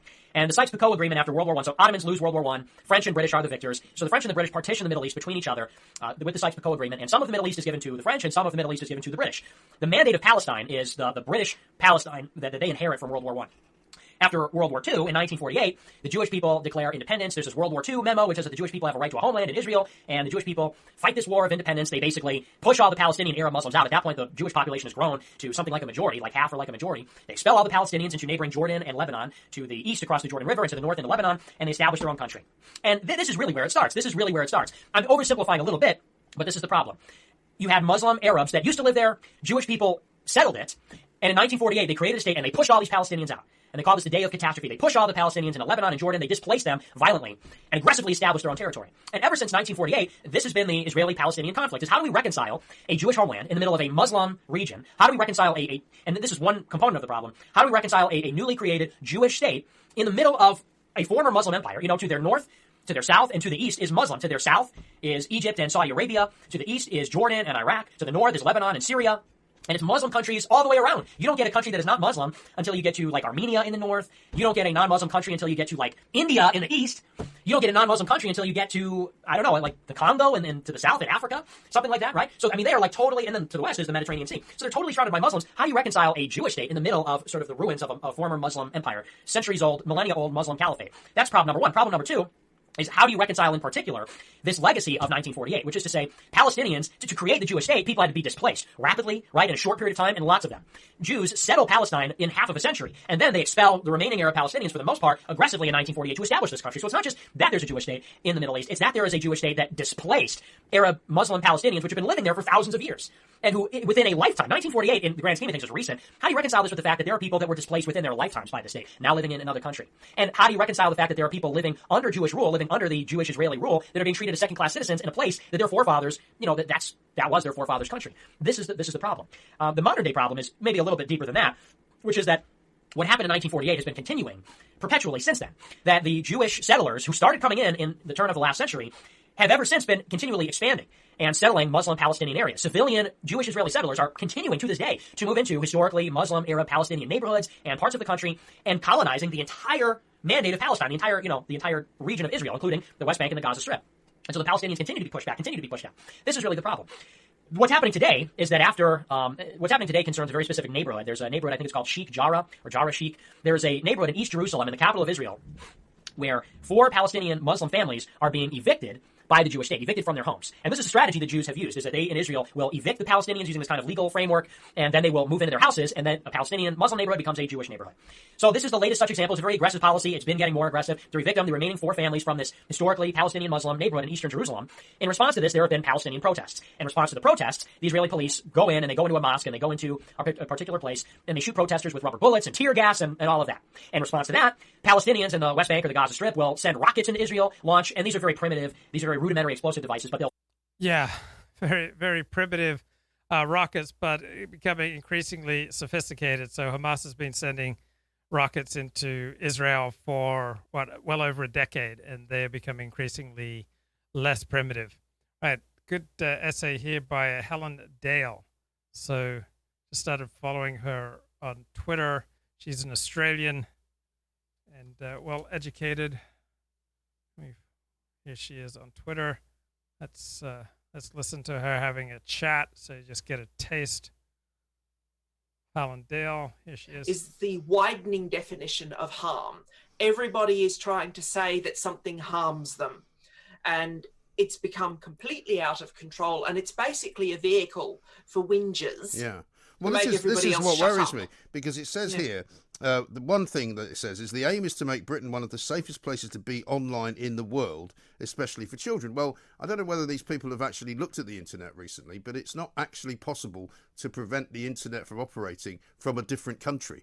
So, I mean, you can make Britain as safe as you like, but somebody can go and look at something that's available in France on the internet without actually going to France, unless you're going to start blocking, all websites. Entire countries, yes. Which I think they tried to do in China, and even in China you can get around it. And it doesn't work. No, it doesn't. No, people go to China and they get on their own little private networks. The other thing here that worries me is it says platforms have a duty to protect journalistic content, but can still take down or block content or ban companies altogether, and this is the key bit, if they generate complaints. I mean, well, everyone generates complaints because people complain. It doesn't mean that they should be taken down. And there's also the point here. You've got, yes, Ofcom is better. Having Ofcom do it better is better than having Facebook or Twitter do it. Yeah. I mean, because they have some awareness of the environment in which they operate, and they are accountable to Parliament. Yeah. I mean, you saw the difference between Ofcom and YouTube with when Talk Radio's own YouTube channel was taken down, and Ofcom had nothing to do with that and put an enormous amount of distance between itself and the behaviour of YouTube. Yeah. But the point is, via the back door, in the form that this legislation is now, and you must remember it's in the form that it is now, it's basically saying, well, the way YouTube behaved then is acceptable as long as they do it like this. Yeah. But it's still conceding that it is entirely reasonable on the basis of people having a moan and having a grossly inflated sense of what hurts them or harms them. I mean, realistically, the appropriate response to someone who says, oh, I find that psychologically hurtful, is literally go down to B&Q, get a spoonful of cement, stick it in your mouth, swallow it, and harden up. Yeah. I mean, I'm sorry, I've just had this. I know. I've just had people whinging about, someone called me a nasty name on the internet. Yeah. If I had £1 for every nasty name that I've ever been called in my life, given my age and where I grew up and my sexual orientation and so on and so forth, I would not need to appear on the Independent Republic of Mike Graham. I would not need to write any more novels or do any more journalism or do anything at all, because I would be able to retire. Yes. Okay, get a little bit more from Helen in a minute. This is pretty dramatic live shot. مجمعا حكوميا وسط مدينة غزة، وقبل قليل تم إطلاق. نعم، هذه غارة. Hate it when that happens. ربما استمعتم إلى هذه الغارة في المبنى الذي يظهر الآن في الصورة، وهو تم يعني إبلاغ يعني أحد الآن. محمود لازم ننزل. عدنان، هل أنت بخير؟ إذا كنت معرض لخطر يمكن أن تذهب الآن، لأن أنا أرى القصف يعني في مواجهة المكان مباشرة. 16 تحذيرية. محمود المبنى نزل. عدنان، تم تدمير المبنى بالكامل. نعم. الصوت يا محمود راح. نعم، أتمنى أن تكون بخير عدنان. فعلا يبدو أن يكون هناك طلقات تحذيرية وقصف المبنى بالكامل. إذن قصف إسرائيلي في قطاع غزة لبرج الشروق كما أفاد مراسلنا قبل قليل. Okay, here's an essay by Helen Dale there, the Aussie lawyer. The coming war over intelligence. So scientists have known for decades that genes contribute to differences in intelligence. Progress is happening in a related but scientifically distinct area known as molecular genetics, which is concerned with what combination of genes cause intelligence differences. So the problem with eugenics, as Richard Dawkins noted, is not that it doesn't work, but that it does work. I used to be one of those people who was opposed to researching the genetic basis of human inequality, whether it concerned intelligence or sporting ability, like Richard Herrnstein, Charles Murray, and Richie, what's this bloke's name? Stuart Ritchie. I was well aware of its dreadful history. However, I've changed my mind, not just because of communist regimes with their blank slate idealism and failed attempts at social engineering. They killed more than Hitler. I've changed my mind because if this is not tackled head on with honesty and rigor and humanity, the authoritarian states will get there first, and they have far fewer scruples. So given the rapid advances of GWAS, Genome-Wide Association Study, we need a measured, informed debate over the ethics and legality of prenatal selection for intelligence, and we need it soon. We've already seen what China can do with social order and pandemic control with artificial intelligence and its social credit system. Part of me suspects that country's regime is using an instruction manual and not a warning, talking about Gattaca as an instruction manual, not a warning. Gattaca is a 1997 American dystopian science fiction film. Presents a biopunk vision of a future society driven by eugenics, where potential children are conceived through genetic selection to ensure they possess the best hereditary traits of their parents. And the film centers on the Ethan Hawke character, who's conceived outside the eugenics program and struggles to overcome genetic discrimination to reveal his dream of going into space. Interesting Twitter thread here by Yair Rosenberg.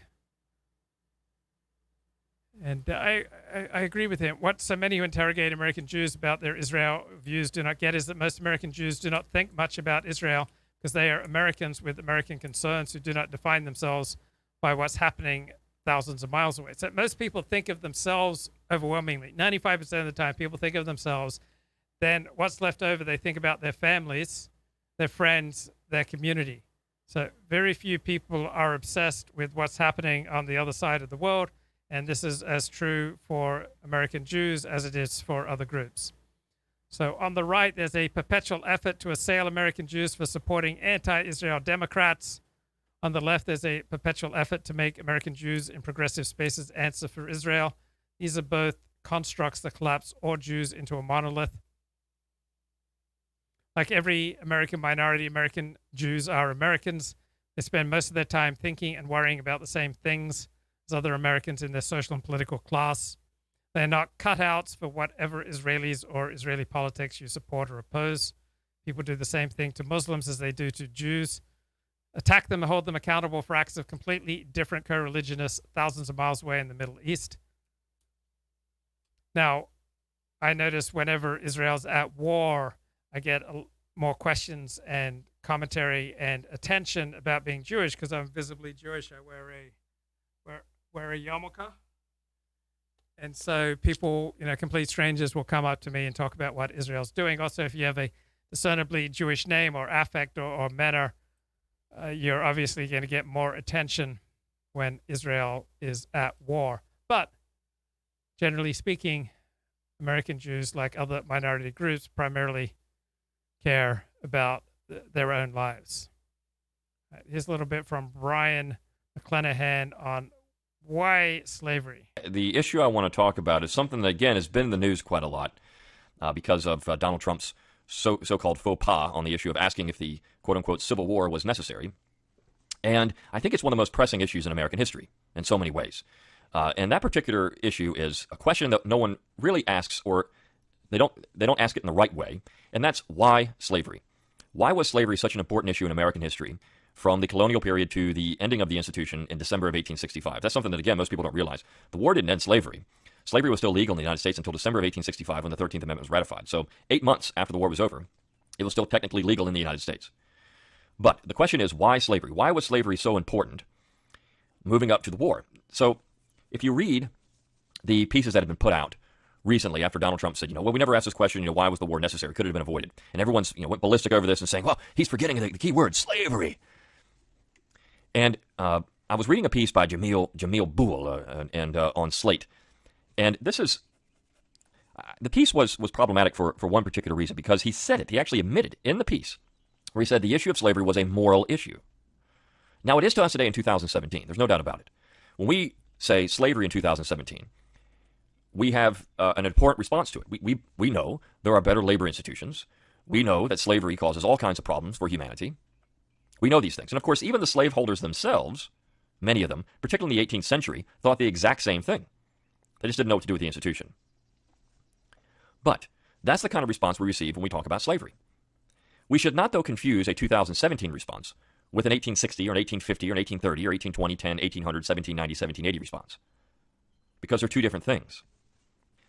And when we ask the question, or when we say the war was caused by slavery, well, it wasn't really caused by slavery itself. And by saying that, what people believe is that the war was caused by a moral concern over slavery. That's the 2017 response to saying the war was caused by slavery. But that is completely incorrect. Completely incorrect. Maybe 20%, I'm going to be generous when I say that, 20% of the American population in 1860 had a moral aversion to the institution of slavery where it already existed. Now, the majority of Americans, when you look at population statistics, did not want slavery in their state. They did not want slavery around them. The question then becomes, why? Why was it they didn't want slavery in their state, and why they didn't want slavery around them? But more importantly, the question becomes why slavery was actually discussed in the halls of Congress in the antebellum period. Why did this issue keep coming up? the important thing to say about that is it wasn't because of a moral concern about the plight of slaves in the South.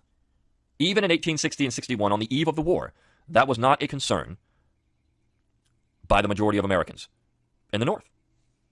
They didn't care about slavery in the South. They didn't want slavery to be extended into the Western territories. So let's tackle this question wise, because if you look at, there was another piece in the Atlantic and said, well, we compromised before on the issue of slavery. We compromised in 1787 when the Constitution was written. We compromised in 1820. We compromised in 1850. We compromised in 1854. And the Republican Party, some things just cannot be compromised on, and that is slavery. And when you read that, the individual Applebaum who wrote that piece is essentially misrepresenting the issue of slavery as some type of moral crusade by the Republican Party or Northerners in general against the institution. It was nothing of the kind. So let's start with this Philadelphia Convention. And they did discuss slavery in the Philadelphia Convention. They did. Quite a few times, in fact. And so one of the things that came out of the Philadelphia Convention was the very famous or infamous 3/5 compromise of the Constitution, which allowed slaves to be counted as 3/5 of a person towards representation in Congress. Now, people will tell you, particularly people like Applebaum or James Loewen or other pseudo-historians, they will tell you that the 3/5 compromise gave the South disproportionate representation. What does that mean exactly? By saying the South had disproportionate representation, you're taking the Northern position on the issue. And so when you go back and you read the notes of the Philadelphia Convention, it becomes very clear. The North wanted to count slaves as 0 towards representation in Congress. The South wanted to count slaves as 1 person towards representation in Congress. So what the North was doing, essentially, was dehumanizing slaves. They're saying that these people aren't people. They're not people, they're property. They're dehumanizing them. Southerners, Hugh Williamson, for example, of North Carolina, said, well, they're rational people. They should be counted towards representation. Just like you would count women and children who can't vote, who can't participate in the polity, but they're people. Why don't we count slaves? They're people too. They have to be taken care of. They're rational beings. They're a labor force, et cetera, et cetera. So, I mean, this is his point. So Southerners were actually humanizing slaves by asking that they be counted as a whole person towards representation in Congress, whereas Northerners were not. They were calling them chattel. And so by saying this gave the South disproportionate representation, essentially what you are saying by that is that slaves were not people. Southerners are recognizing they were. They were people. Now, why did the South, though, want full representation for slaves in the Congress? It wasn't so they had disproportionate representation. It's so that they had proportionate representation. And the reason being is because they were very afraid about the influence the North had in the government. Why? This is the great question. Why slavery? Why was the South concerned about Northern control of the general government? It came down to taxes, you see. And it's very clear when George Mason tries to get an amendment passed that would have prohibited what he called navigation laws. What were navigation laws? Navigation laws were taxes, essentially protective tariffs. What he didn't want was the South to be taxed out of existence. What Southerners did not want was the South to be taxed out of existence. So you're probably thinking, what's going on with Scottish nationalism? I, Douglas Gordon Ross. Bismillah ar-Rahman ar-Rahim. I, Nicola Ferguson Sturgeon. I, Douglas Gordon Ross. Bismillah ar-Rahman ar-Rahim. I, Anas Sarwar. I, Lorna Jane Slater. I, Patrick Harvey, do solemnly, sincerely and truly declare and affirm. My oath is to the sovereign people. I, Willie Rennie, do swear that I will be faithful and bear true allegiance. Swear by Almighty God that I will be loyal and true. That I will be faithful and bear true allegiance. And carry true allegiance to Her Majesty. Emma Hedy, Evrahinius, Elizabeth, her heirs and successors, according to law.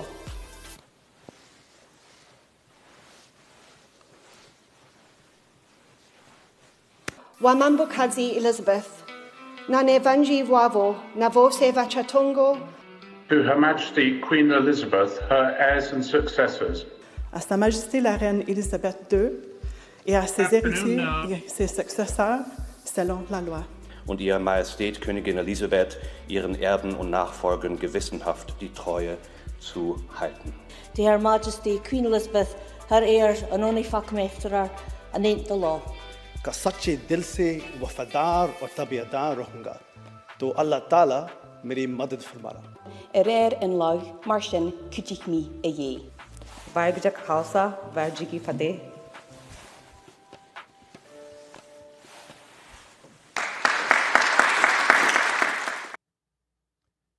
Pretty cool. Wow. Has Scottish nationalism ever been more vibrant? I mean, very exciting stuff here. and the new electoral realities of American politics. That if this time they absolutely they were the resistance. Their purpose in life was to make sure Trump didn't get a second term, and they would elect good old, come on, man, malarkey, Joe Biden there. Well, America elected Joe Biden, and my sense throughout this whole thing was that all the Democrats had to do is be normal. In the end, all America wants, as we change from 2020 to 2021, we want the pandemic to be over. We want everybody to get vaccinated. We want to go back to our normal lives. If you do that, the economy should rebound. It'd be nice to get into a crowded bar. It'd be nice to go to a crowded restaurant. It'd be nice to go to Disney World. It'd be nice to get on a plane. It'd be every tourism destination in America would be. All you have to do is get people vaccinated and then get out of the way. That's not what this administration is probably going to do. And so in addition to getting, Biden, who would identify himself as this so-called centrist, picked Kamala Harris, who was not by any stretch of the imagination, not just the vice president, but the old saying, a heartbeat away. Well, look, when it's Joe Biden's heartbeat and he's 78 years old, we get a little more concerned about this sort of thing. We've already seen exhibition of another crisis on the border. And internal emails from ICE say that it's going to be worse than the ones we saw during the Trump administration, worse than the ones we saw in the Obama administration. Electing a Democrat who did nothing but gripe and complain about Trump's immigration enforcement policies ended up telling a signal to Central America, the border is open. Whether or not Biden wanted to communicate that, it's pretty clear that that's the message that was heard over there. And if you listen to folks like Mark Krikorian or Vicky Kaus, you notice the observation that there's some speculation this is exactly what the Biden administration wants. They want to be dealing with more illegal immigrants than they can handle, so there's no choice but to accept them and just let them into the country and figure that out. We just saw that $1.9 trillion spending bill. One of the things about the pandemic affected so many aspects of American life that you could take just about any form of government spending and call it COVID relief. It was very tough to figure out. For example, there was $3.5 billion that was put towards the Global Fund to fight AIDS, tuberculosis, and malaria. Now, don't get me wrong. AIDS, tuberculosis, and malaria are bad diseases. It might be very much worthwhile for the United States to contribute to the Global Fund for fighting AIDS, tuberculosis, and malaria. But that's not COVID-19. And you can't say that spending money against those diseases represents an effort against the coronavirus pandemic. And then if you look further down into the bill, you could find things like $30.4 billion in grants from the Federal Transit Administration, $4.5 billion for LIHEAP, an extra $77 million for the Government Accountability Office, $50 million for the Consumer Product Safety Commission. But this is all in addition to the regular appropriations process. This is not a substitute for the regular appropriations process. Oh, remember, we did COVID relief bills back in November. It's been less than a couple of months before we did that. But nonetheless, we absolutely need every last cent of this. We need the extra $3 million for the Department of Commerce's Inspector General. Haven't you guys all heard about how bad see public office as a step to a form of celebrityship instead of actually public service, instead of actually getting the laws passed and getting things done? But hey, if that's the worst thing we have to worry about in 2021, it'll still be a much better year than 2020. All right, last but certainly not least in dealing with present controversies, the ever uncontroversial Mike Anton. Well, from my perspective, I have some things to say about what others said too, but for now, from my perspective, it looks to be like things are going to plan. That is, for the demographic group whom Professor Caesar cheekily identified as the white supremacists. I, of course, would never ever say such a thing because I don't traffic in incendiary rhetoric, and nor do I ever make fun of people. But it seems to me that things are going to plan according to plan for them. They're getting what they want.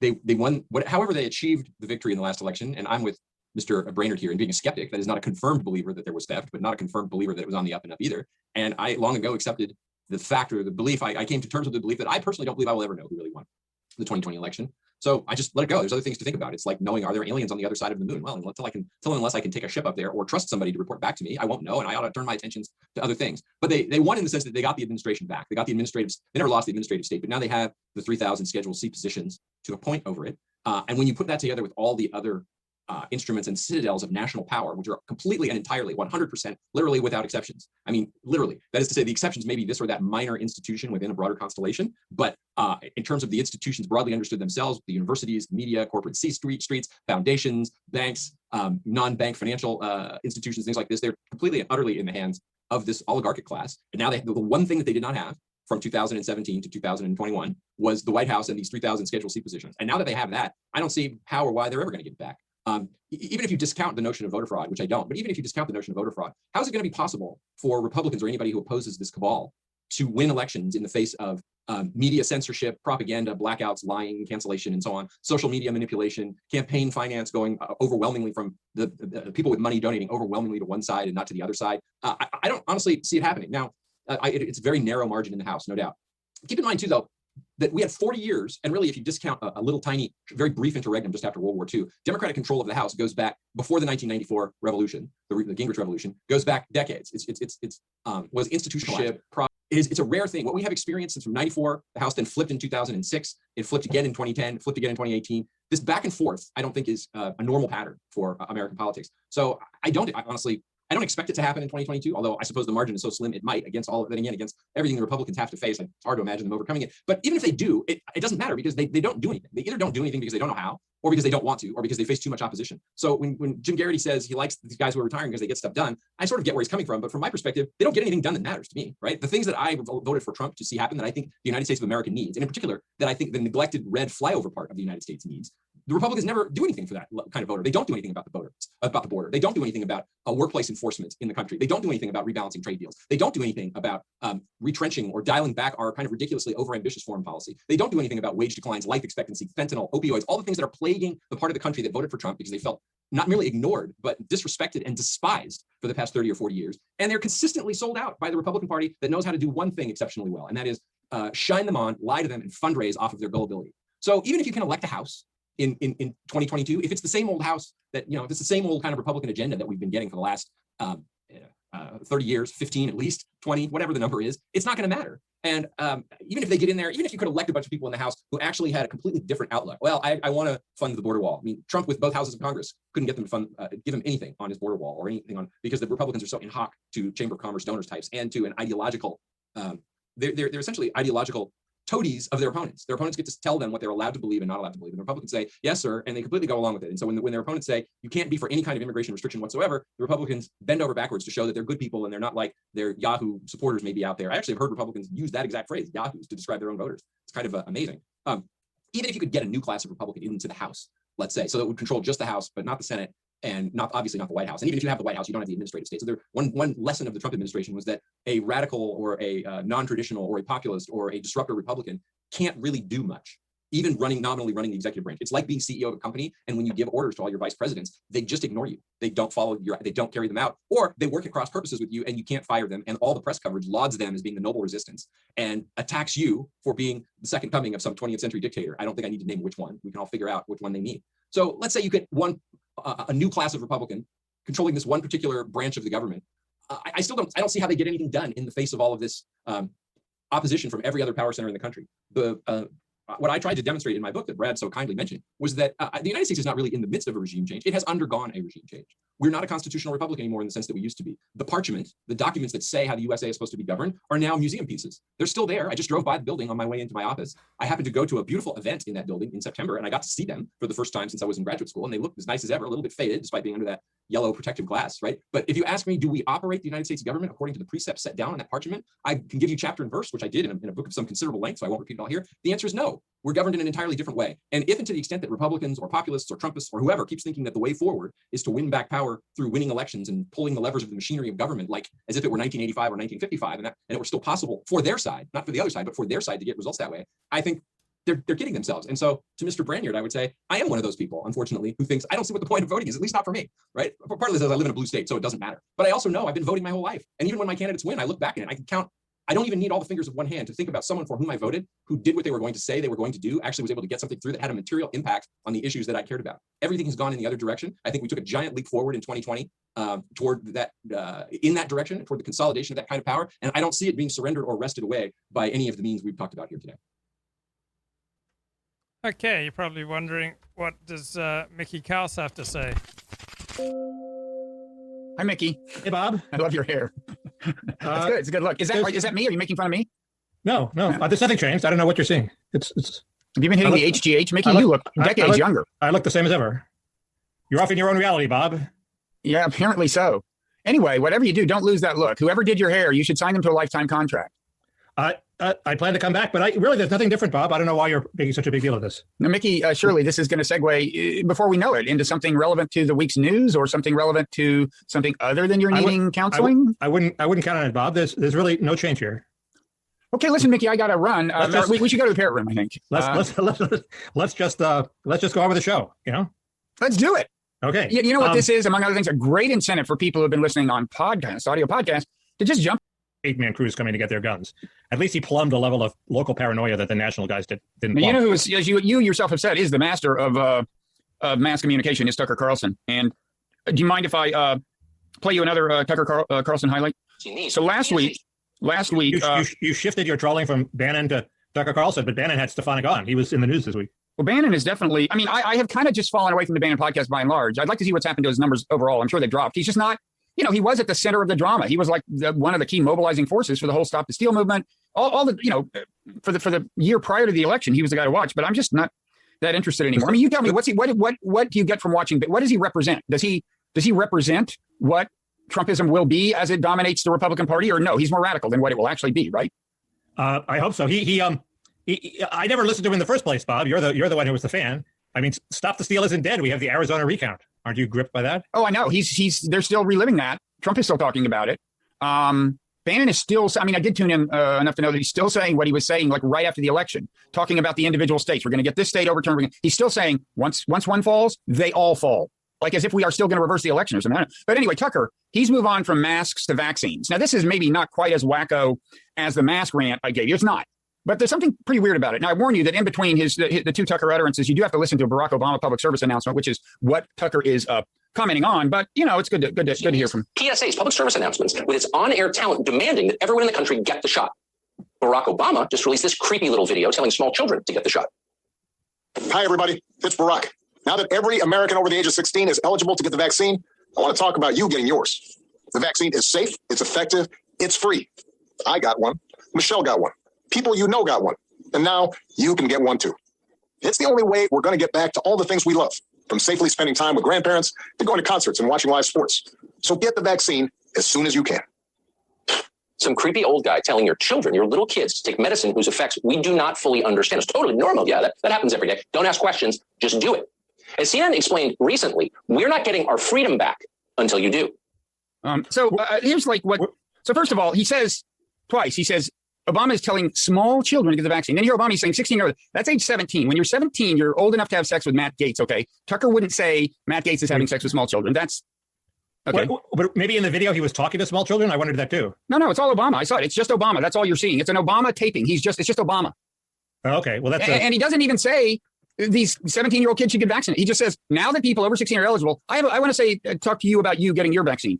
But the serious question is, like, doesn't Tucker's audience, I know like they're all in for Tucker and everything, but when he says you're going to hear a creepy guy tell small children to get the vaccine, and then Obama comes on and notes that 17-year-olds are eligible, doesn't that kind of hurt his stock a little? It just seems weird. I think he's been hurting his stock a lot, and I can't quite understand it either. I mean, there's a conspiracy theory, I guess, that the Fox people sort of like his high ratings and don't want him to run for president, so they're telling him to do things that will destroy his political viability. But I thought he didn't have much advertising revenue because so few advertisers want to be on his show. I don't know that, but I don't think their only revenue is advertising revenue. Don't they get fees from cable companies?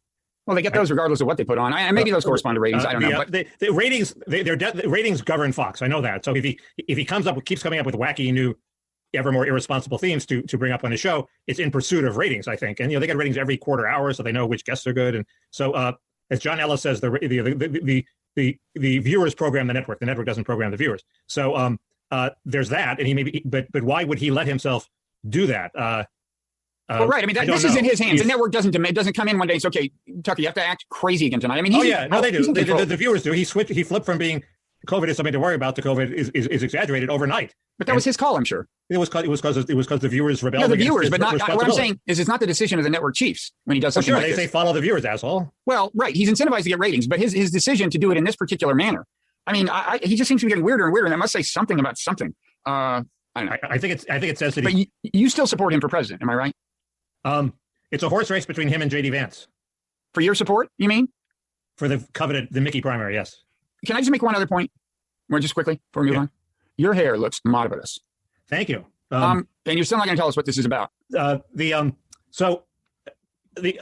Vance is making a big deal of this this child care credit in the Biden stimulus, as opposed to the refundable child tax care credit, which just sends cash to people. The child care tax credit subsidizes formal daycare. Mm-hmm. And his point is that parents would rather take care of their kids themselves, maybe, rather than put things into institutionalized daycare with credentialism and unions and all that crap. And he may be right, but then the big question is, will he also endorse sending the cash to parents who don't work? And then that's a big question for Mickey, not necessarily a big question for people out there. No, he's gotten queries on Twitter, including one, as I said last week, one from Matt Iglesias saying which way you're going to jump on this. So we don't know which way he's going to jump. What do we know about his position? I thought he said he has an open mind and he prefers Hawley's plan, but he didn't say. But he is against preschool education support, right? I don't know about that. He's talking about daycare. He's not talking about preschool education. I don't know that at all that he's against preschool education. Oh, I mean like pre-K, meaning daycare, basically. But those are different. Okay. Biden has promised 2 years of formal preschool. That's different from daycare. I think that's actually in a school, and it's not the really young ages. So, what do I know about birthing personing? You can't say mother anymore. You have to say birthing person. Wait, or is it birthing a bull person? Mothering. I don't think I used to use mothering as a verb anyway. Did I? You can't say mother. Come on. Up against the wall, birthing person. It's like redneck birthing person. Right. So anyway, the latest flavor of the month among Republicans is Tim Scott, which seems ridiculous to me. Coulter had a pretty good column pointing out that what's the point of a guy who's sort of half BLM, who doesn't counter BLM, but sort of maybe he could win. Maybe he's a compromise candidate. He seems like a pretty likable guy. He's a very likable guy, but that's not enough to be president. I bet. I mean, being an unlikable guy seems to be enough. We've had in succession an unlikable guy and a likable guy. So apparently you're safe either way. Now, Mickey, here's something relevant to this whole business of child subsidies, child tax credit. The birth rate, we learned this week, America's birth rate declined for the 6th straight year. Unknown caller. Now that's your hairdresser. Pick that up. You got 2 different rings. Hello. Is that a robot? There's all sorts of things to talk about. You mean now or in the parrot room? Well, you're going to say put it in the parrot room, but let's talk about at least one of them now. Okay. It seems clear to me that it looks, there was all this, this isn't necessarily the best one. There's all this talk that the voting rights bill, S1, was going to be the engine, the battering ram that was going to cause the Democrats to abolish the filibuster. Which is not going to happen. Which seems to be not going to happen. They're having huge troubles getting support for it. And there's the pangolins are on the run, Bob. There's all. Is that the way you pronounce it? Pangolin. The pangolins? Is it pangolins? The pangolin? Pangolin. I think it's pangolin, because remember, I actually at one point sang Pangolin Delight to the tune of Afternoon Delight. I think it was Pangolin Delight. Yeah, sure. Okay. Wait, what are you saying? What about pangolins? Well, there's a huge article by Nicholas Wade saying that not only does the weight of the evidence, and he didn't say it was conclusive, point to a leak from the Wuhan lab, as opposed to animal transmission through the pangolins, from bats to humans, but also it was probably an enhanced version of the virus, so it was probably optimized to infect humans, because that's the research they were working on. He doesn't say it was intentionally released, but it was intentionally optimized, and what's more, it was funded by Anthony Fauci, so it's all Fauci's fault. So those are the 3 new things in the Wade article. But it does get them away from, it's the evil Communist Party.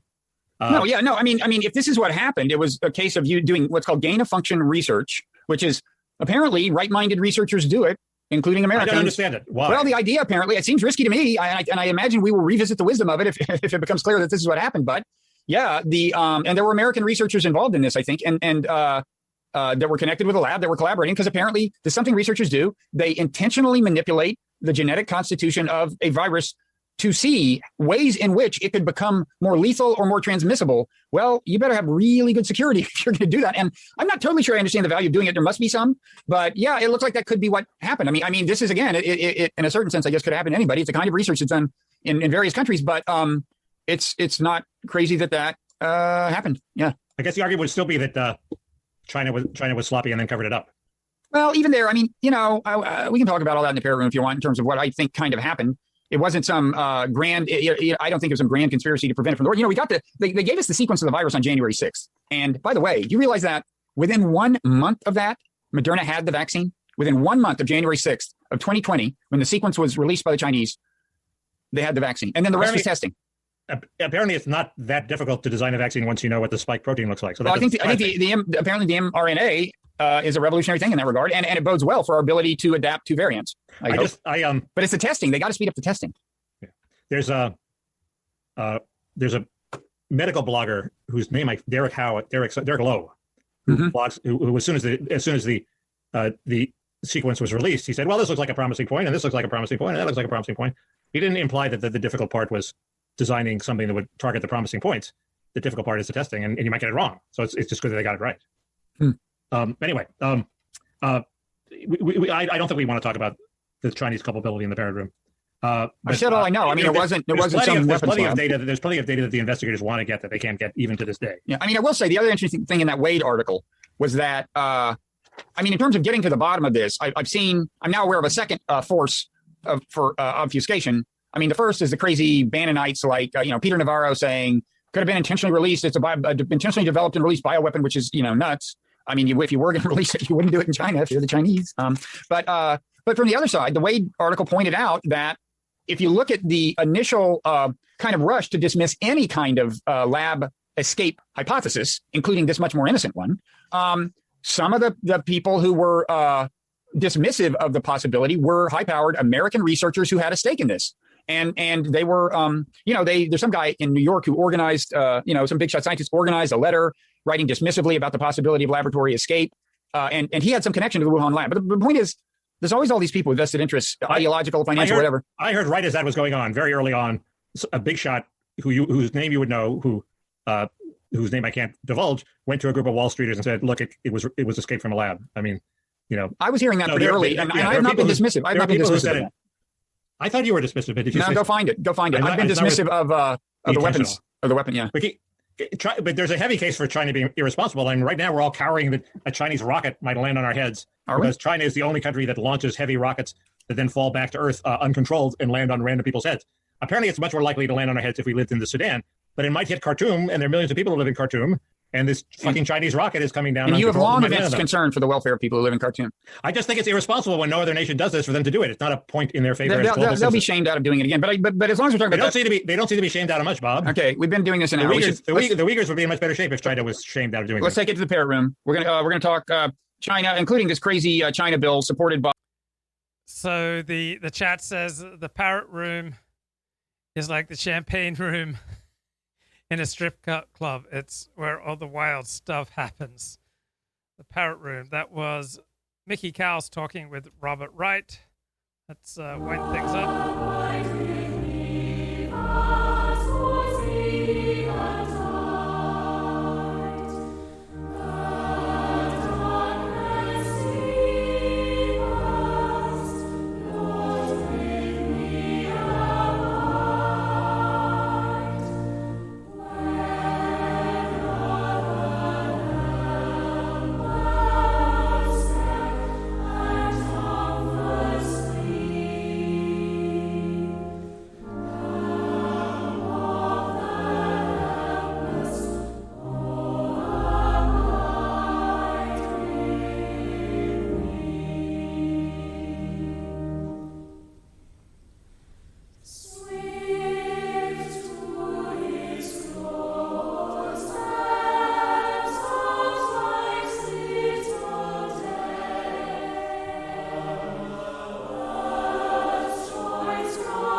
Good night.